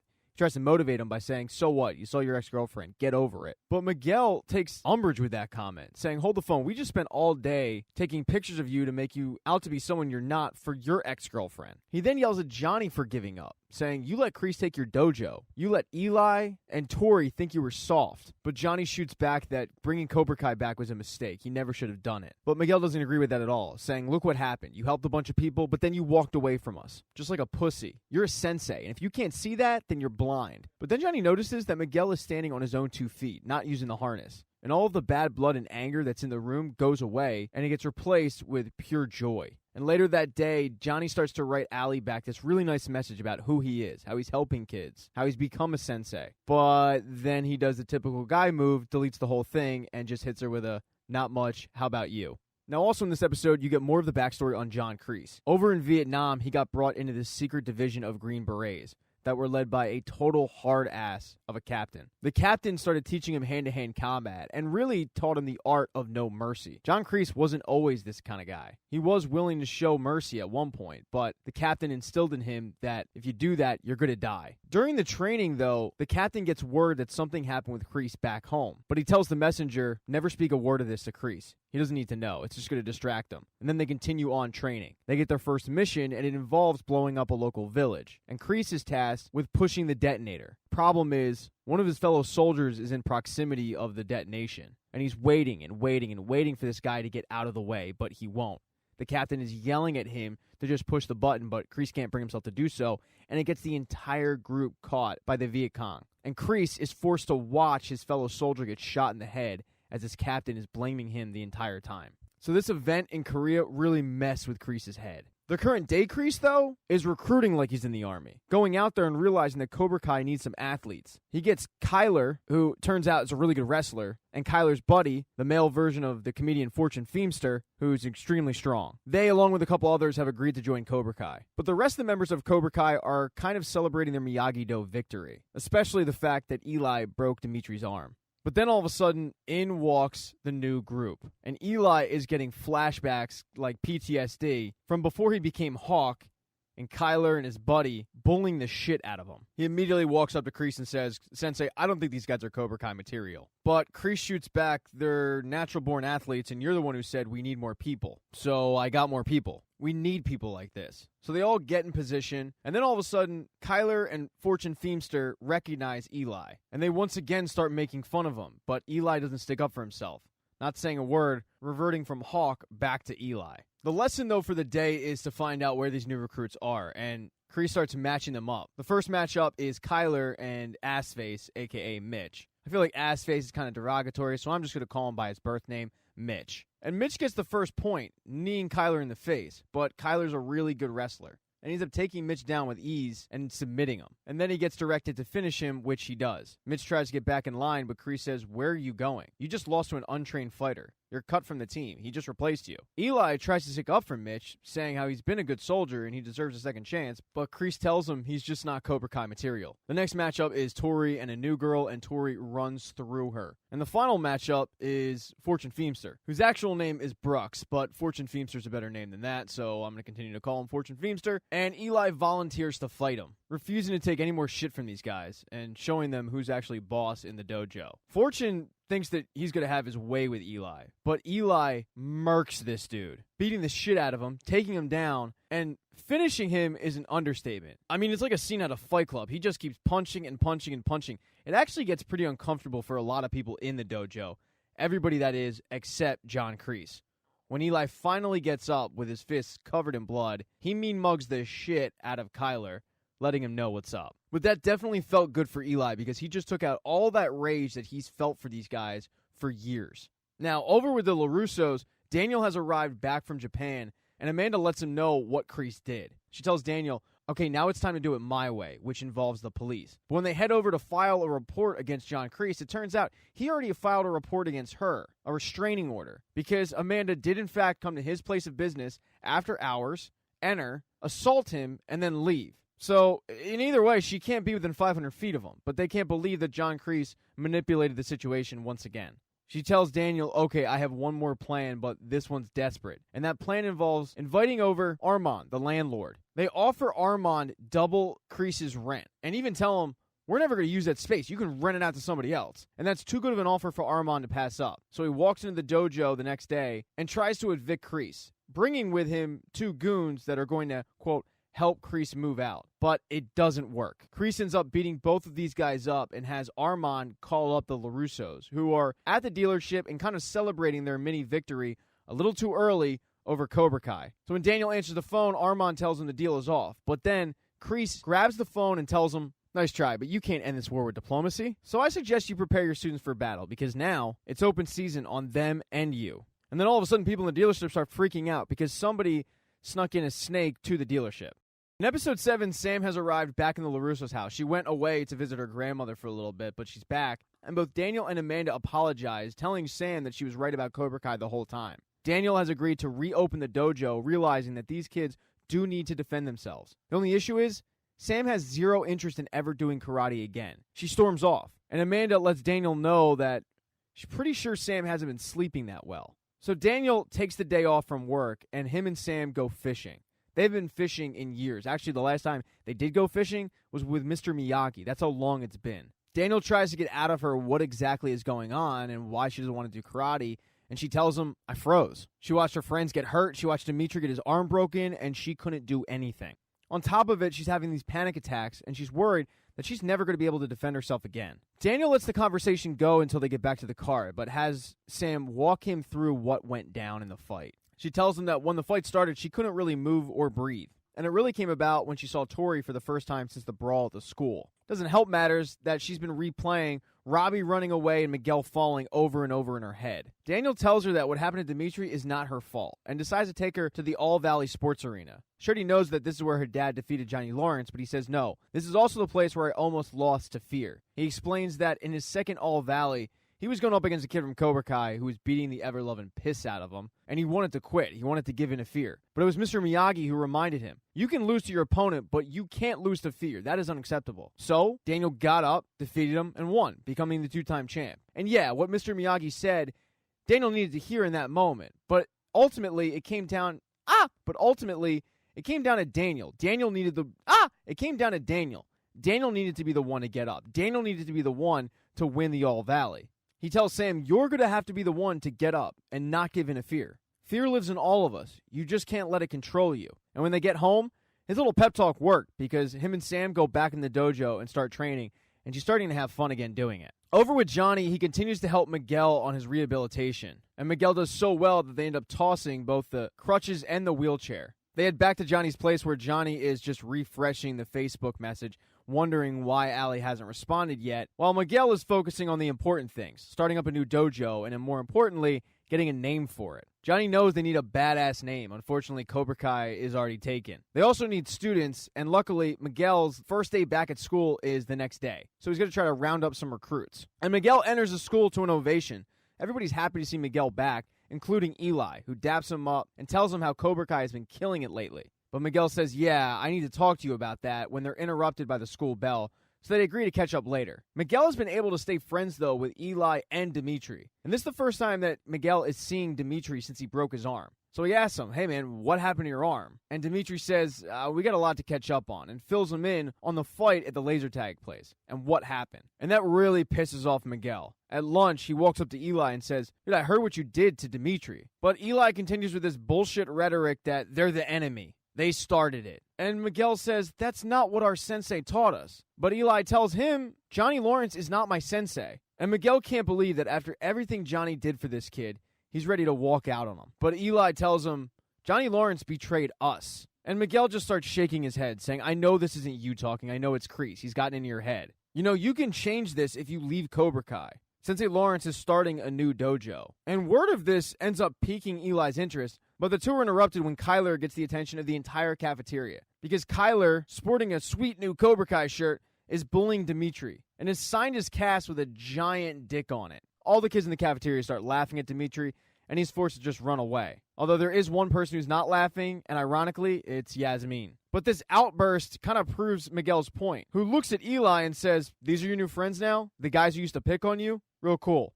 And walks off. Unfortunately for Dimitri, the bullying doesn't stop, though. It continues, with Kyler smacking him in the head when he's down picking up his books. And Yasmin sees it and feels bad for him, so she signs his cast, writing, I love your big dick. And Dimitri can't believe that she did that for him. She's never really been nice to him, but she tells Dimitri after the whole front wedgie thing, she knows what it's like to be laughed at by everybody, and it's not a good feeling. The two are even kind of sharing a moment, but Yasmin walks away before it can escalate to anything but that. Just a moment. Johnny, though, has snuck into the school to tell Miguel that he's found a sweet spot for their new dojo. Johnny just learned about the magic of public parks. More importantly, the fact that they're free. He also wants an update on the recruiting aspect, and Miguel tells him, unfortunately, all these kids have drank the Kool-Aid, Sensei. None of them want to leave Cobra Kai. But over his shoulder, Johnny sees most of the kids from Cobra Kai, including Eli, and he walks up trying to pitch them, apologizing, saying, what I did was selfish. I let you guys down. I shouldn't have done that. And what happened at this school in the brawl, it hurt me to my core. But Eli says, you gave up on us long before that fight. And to his credit, Johnny doesn't back down, walking up to Eli and saying, you were baby shit soft when you came into that dojo.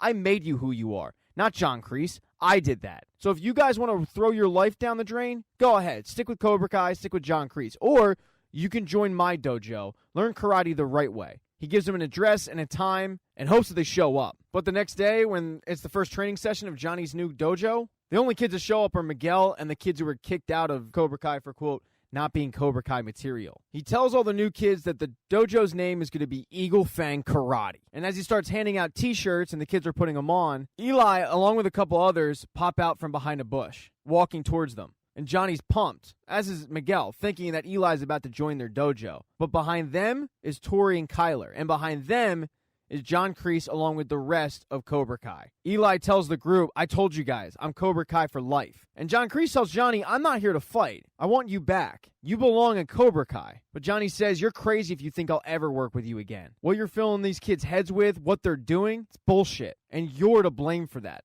But Kreese says, I disagree with that. I care about my students. And my students are strong. They would never show mercy and end up in a coma. And when Miguel hears that, he steps towards John Kreese, but Eli steps towards Miguel, although both of the senseis push their students back. Kreese tells Johnny, though, this is it. This is your one chance to come back. There's not going to be another. Johnny tells Kreese, kick rocks, get out. So in episode 8, the Valley now has 3 dojos, with Cobra Kai, Miyagi-Do, and Eagle Fang Karate. Although 2 of the senseis go to pick up Robbie Keane, who's getting out of juvie that day, and obviously those 2 senseis are Daniel and Johnny. Although they're still pissed at each other from their little squabble at the chop shop. Daniel brings up John Kreese and how he's everybody's problem, but says to Johnny, don't worry, I'll clean up your mess as always. But Johnny takes exception to that, saying, I'm dealing with it. You don't have to clean up my mess. And as the two are bickering, Robbie walks out and says, you've got to be kidding me. He tells his dad, I told you, I don't want you here, and tells Daniel, you're the reason I was in there, and walks away. So the plan to pick up Robbie backfires on both of them. He heads to go meet with his new parole officer when, while he's waiting, out walks Tori. And he stands up like he's going to do something in a parole office, but she says, go ahead. They're just going to throw you back in juvie. They start conversing about Sam with Tori insulting her and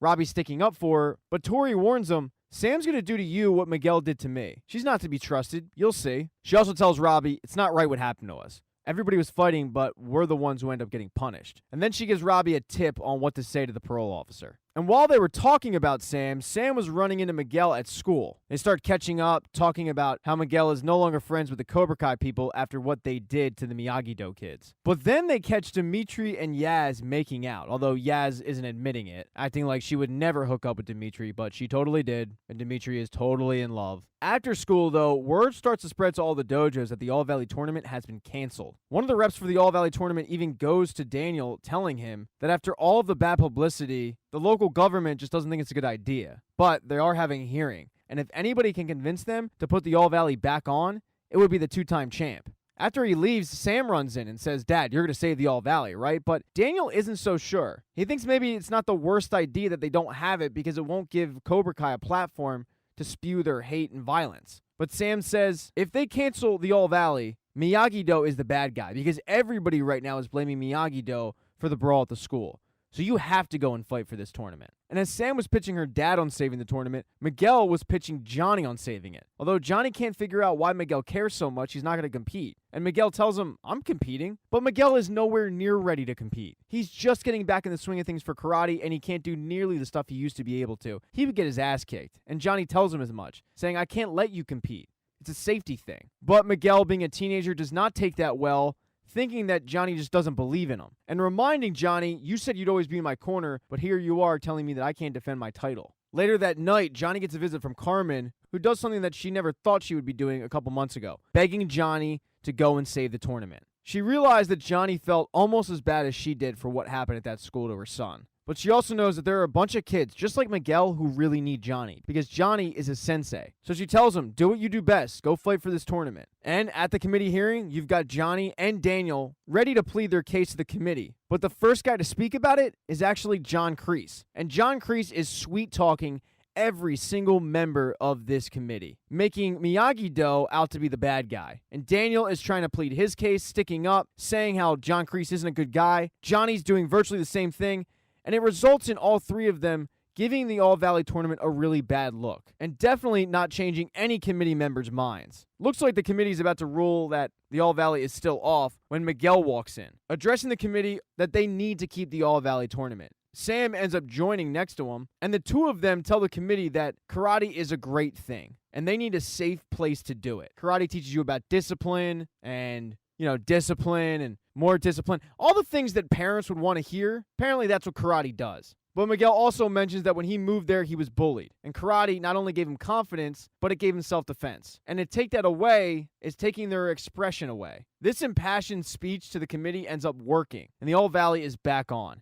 And that night, Miguel and Sam end up heading over to Miyagi-Do to celebrate a little bit. They start joking around about how he's the champ and start working on some moves when Miguel gets her in a hold. And the two are definitely pretty close to kissing when Robbie Keane shows up. And he can't believe what he's looking at. He asks them, did you guys hook up after I left, or did you at least wait a week to make it look good? Although they tell Robbie it's not what it looks like, he doesn't buy it. Miguel tries to defend Sam, and Robbie does something that he never would have done under Daniel. He goes to strike first, with Sam actually getting in the way and defending him. And Robbie storms off, saying, you know what? You two deserve each other. And he then walks into Cobra Kai karate. Oh, and Johnny and Carmen hooked up. But in episode 9, you find out that Robbie only really wanted a place to crash, and he thanks Kreese, but Kreese ends up showing him some moves. And that's when Eli and the rest of Cobra Kai walk in. And Eli is enraged that Robbie Keane is there. He's ready to attack him, but Kreese interrupts him, saying, Robbie's our guest, and you will treat him as such. But Eli storms into Kreese's office, saying, that kid doesn't belong here. He put Miguel in a coma. But Kreese reminds him, with the All Valley coming up, we need talent, and that kid has it. And if there's one thing I learned over in Vietnam, is that the enemy of my enemy is my friend. But Robbie's in the next room packing up. He's about to leave, when Tori walks in and starts telling him how much Sensei Kreese has helped her harness her anger into something positive, karate. She also tells him that a bunch of them are getting together after class and invites him along. And when he shows up, you've got Tori, Eli, Kyler. They're drinking in the middle of the woods, and Eli is not too thrilled to see Robbie show up, but Tori says, I invited him. What are you going to do about it? And Eli doesn't do anything. But they sneak into the zoo because they're planning on getting an actual cobra as a gift for Sensei Kreese. And they've got this whole plan worked out. The guards, the security cameras, everything. But when they get in the reptile exhibit, Kyler forgot to bring the snake pole. And that's a pretty big deal. And also, they hear a guard coming. So most of them flee. And when they get outside, Eli starts giving Kyler shit for the fact that he just screwed this whole thing up. But Robbie is not too far behind him. And Robbie picked up the snake bag, picked up the cobra, put it in it, and escaped with it. And when the group finds out that Robbie ended up getting the cobra, they start acting like he is the man. And it makes Eli pretty self-conscious. When they get back to Cobra Kai, Kreese compliments all of them for working together to complete a successful mission. They were able to form an alliance, which is important because he tells them their enemies are doing the same. And none of them really know what he's talking about, but he tells them that Miguel and Sam work together to get the All Valley back up. And adding insult to injury, he also says they make a pretty good team. And this is news to both Robbie and Tori, and it causes Tori to actually storm out of the dojo. This is yet another example of the master manipulator that is John Kreese. But in fairness to Kreese, he's not wrong. Miguel and Sam continue to hang out, and they're actually caught making out in Miyagi-Do by Daniel. And this is the first time that Daniel is actually meeting Miguel formally for the first time. It's embarrassing as hell for Sam, but Daniel and Miguel go outside and start talking about cars, but they also start talking about their upbringing. Miguel had no idea that Daniel came from Reseda. He also had no idea that Johnny came from the hills. He tells Daniel what he's heard about him from Johnny, but Daniel gives his side of the story. Also saying that this really all has to do with Allie. Daniel realizes, though, oh shit, I gotta go, shakes his hand and leaves. And Miguel thinks it's a great sign that Daniel shook his hand before he left. And Sam says, yeah, all we need to do now is get my dad and your sensei to sit down and hash things out like you guys just did. But Miguel knows that there's no chance of that happening. There's too much bad blood. Although Sam gets an idea. She tells the Miyagi-Do kids that they're hosting a Christmas party at the house. And Miguel tells the Eagle Fang kids that there's a party at the house, and they basically parent trap the group. Although neither group is really thrilled to see each other, but Sam tells them, our big goal right now is to defeat Cobra Kai. We're stronger together than we are apart. But these two definitely have their work cut out for them. Now Johnny wakes up with Carmen in his bed, and this is the first time that he's gotten laid in a long time. But he really likes Carmen, and Carmen seems to really like him. Although she needs to get to work. And when Johnny goes out and starts making himself breakfast, he checks Facebook and Allie has written him back. It turns out Allie's in town for the holidays and she wants to have lunch. This is so typical, by the way. You go like 5 years without getting laid, you finally get laid, and then all of a sudden, women come out of the woodwork after you. At least that's what I hear. Never actually experienced that for myself. Anyway, you're not going to turn down food with your hot ex that you've always been in love with, and he meets up with her. And they start reminiscing about the old days, catching up on what both of them have been up to, but Johnny also apologizes for how he treated Allie, saying, I took you for granted back in the day, and I shouldn't have done that. He tells her that his life hasn't been great. He partied way too much in his 20s and his 30s, and then he got somebody pregnant, and he hasn't been a great dad. It really hasn't been until recently that he's gotten his life together and become a sensei. And to make him feel better, she tells him, well, my life isn't perfect either. I mean, yeah, on the surface, I have this great family, and I'm a doctor, successful career. But in reality, it's not that way at all. And she tells Johnny that she's separated from her husband. He's a great guy, but it just didn't work out. They then start talking about the first date, and their first date was at golf and stuff. So they decide to go relive that a little bit, and they have a blast. They're sitting outside, and they're telling each other about their kids. And they get pretty close to kissing when her phone goes off because she promised her mom she was going to go to this party at a country club. And she doesn't want to go. She'd rather hang out with Johnny. So she decides to invite Johnny along. And Johnny decides, yeah, all right, I've got nothing to do. But when he shows up at the country club, it's the same country club that Daniel LaRusso is a member of. And in the season finale, Sam and Miguel continue to try to get their groups to realize they need to work together. But there's so much bad blood in the room that a couple of the Eagle Fang kids get up to leave. And Dimitri actually is the one to stand up and say, we look like assholes right now. I mean, Cobra Kai literally became a group of assholes. But if we don't work together to fight them, we're bigger assholes than they are. And that speech actually worked. The group sits down and starts hashing out some plans to merge dojos. Really only agreeing that they're going to train at Miyagi-Do because the public park isn't really cutting it. But then Bert hears a cat outside. And as we learned earlier, Bert is an animal lover, so he goes to investigate. The only problem is Sam doesn't own a cat. And out of nowhere, Bert ends up flying through the window because somehow the Cobra Kai kids learned about this gathering. And they end up coming in and trying to finish this thing once and for all. This includes Tori, Eli, Kyler, the whole gang. And I just want to point out, this is literally a home invasion. Like, where are these kids' parents? What are they teaching them? Anyway, you've got Kyler matched up against Miguel. Tori is hunting down Sam, and Eli is fighting off anyone. Although, when he sees Kyler beating up Miguel, he starts to have second thoughts. And it comes full circle for him when he sees a couple of members of Cobra Kai who have Dimitri in a compromising position, and they tell him, hey, Eli, free shot. And he starts remembering everything that's gone down. And really the person who he's become, and he doesn't like it. So he ends up fighting them off, and saving Dimitri, walking up to him and apologizing for everything that's happened and saying, hey, you want to help me fight these guys? And Dimitri says, yeah. The two team up, and they're fighting off a bunch of Cobra Kai people, and finally, the tide is shifting. And that includes Miguel, who is getting the shit beat out of him by Kyler, but then he remembers everything he's gone through. And all the things that he's learned in karate finally click again, and he ends up beating up Kyler pretty good. Sam, though, is going through a panic attack. She's running away from Tori and flees into the dojo, but Tori is right behind her. And Tori ends up kicking her in the face, saying to Sam, you know, I really thought you'd put up a harder fight than this. But Sam is just frozen still. And Tori, being the little psychopath that she is, grabs nunchucks and is ready to bash in Sam's face. But she misses her face, and it's a picture of Mr. Miyagi that falls to the ground, and when Sam sees it, she remembers what her dad said about fear and about standing up to it. So Sam ends up dodging Tori, fighting her off, and having a kendo stick really close to her head. She shows restraint, but tells her, I'm not scared of you. You know where to find me. I'm right here. And that's when Eli, Miguel, Dimitri, they walk in and tell Tori, the fight's over. You can leave now. But Tori can't believe that Eli switched allegiances, calling him a traitor and telling him, you better watch your back. Although Dimitri tells her he doesn't need to, because he's got friends to do that for him. Now, while all of that is going on in the LaRussa house, Johnny, Allie, Daniel, and Amanda are getting caught up at this country club party. They're reminiscing about Daniel and Allie's relationship, Johnny and Allie's relationship, and Allie helps them realize that while they sit here and act like they hate each other, they're a lot alike. And the things that they don't like in one another is actually a trait of themselves. But the LaRussos take off, and that leaves just Allie and Johnny. Although Allie nips that in the bud, because Allie snuck off with Amanda and found out about Carmen.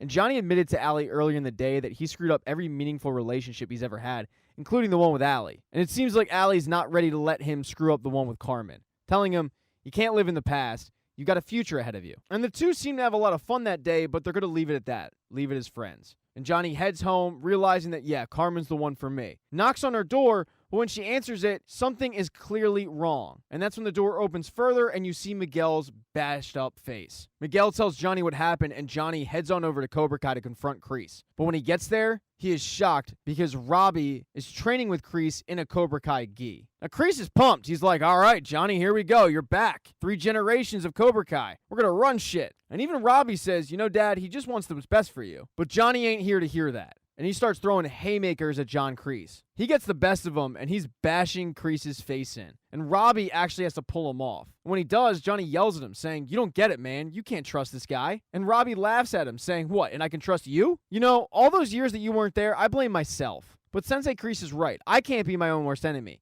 But you can. And then Robbie starts fighting his dad. Johnny tells him, kid, I'm not going to fight you. But Robbie persists. And Johnny uses self-defense, but he ends up spinning Robbie into a bunch of lockers, and Robbie gets knocked out. Johnny's checking on him, trying to revive him because Robbie is unresponsive, when John Kreese grabs one of the daggers off the walls and hits Johnny in the head with it. Looks like he's about to stab Johnny when Daniel shows up, because Daniel showed up with the same intentions that Johnny did, and Daniel ends up saving Johnny. Although Kreese does end up tackling him through a window. And when that happens, Kreese grabs one of the shards of glass and tells Daniel it's time for you and Mr. Miyagi to be reunited. But that's when Daniel implements the pressure point technique, leaving Kreese completely immobilized. Although all of this shit seems to be the last straw, and Daniel's ready to do the same thing he did with Chosen. Live or die, man! But that's when he's interrupted by Miguel and Sam. Both Johnny and Daniel tell Kreese, stay away from our kids, but Kreese says, it's a free country. And Johnny says, not for you. Cobra Kai's done. But Kreese is able to get them to agree to a deal. Settle this thing at the All Valley. If Kreese's team loses, he'll leave. And both Daniel and Johnny agree to that, saying, we're not going to lose. But Robbie has since woken up, walks out, and tells both Johnny and Daniel to get out of there. And then him and Kreese walk back into Cobra Kai and continue their training. The next day, both Miyagi-Do and Eagle Fang join forces for the first time, becoming Miyagi Eagle Fang Do. It's a working title. I might have just made that up. But they go through the first training session with both Daniel and Johnny leading the way. Now, in this episode, you also get the rest of the backstory on what happened with Kreese in Vietnam. He got taken to a POW camp where they were squaring off the soldiers to fight to the death. They were on a plank, and if you fell into this pit, you were done. Their captain continued to rail against John Kreese, blaming him for everything that happened, but also telling him, look around, man. I'm not the captain anymore. It's every man for themselves in this situation. The guy really became a roaring asshole, pointing out who was going to live and who was going to die. When the Viet Cong come to square off 2 more people, the captain is the first one. But then they pick another guy to go against the captain who is just not mentally prepared for battle. And that's when Kreese steps up, agreeing to fight him. As they're walking to the plank, the captain is laughing, saying, "Hey, I'm not going to lose. I have something to live for. You don't." And he reveals to Kreese that they got word that Kreese's girlfriend had died in a car accident. They kept it from Kreese because they didn't want him distracted. But the captain says, a lot of good that did. And Kreese can't believe that this is true. But he doesn't really have time to reflect on it because he's got a battle to the death. And it looks for a while that the captain is going to end up winning. But Kreese ends up stabbing him with bamboo, and he's got the captain dangling over this snake pit. When all of a sudden, the cavalry comes. U.S. Army has shown up and they're bombing the area, and it looks like the POWs are going to get out of there. Even the captain looks up at Kreese and says, "All right, man, this is over. Pull me up." But this is the first sign of Kreese's no mercy. He steps on the captain's hands and lets the captain fall into the pit in a scene that is eerily similar to Miguel falling in the end of Season 2. Kreese then walks over and lets all the soldiers out. But the soldier that Kreese volunteered to go for ends up giving him a huge hug and thanking him, saying, "You saved my life. Anything you need, man. For the rest of your life, I got you." So after this brawl that took place at the Cobra Kai dojo, Kreese ends up calling up that guy and telling him it's been a long time. And that is the end of Season 3 of Cobra Kai. What an amazing season, truly. It was awesome. Thank you so much, though, for watching this recap and getting to this point. Please consider subscribing to the channel. Like this video if you liked it. Hit thumbs down if you don't. And please be nice in the comment section. I am not good at karate. I'm not going to hunt you down like Tori and beat you up. I'm more like Eli and less like Hawk. Mean comments make me feel bad, so just be nice. Once again, thank you so much for checking this out. And if you know somebody that needs this, send it their way.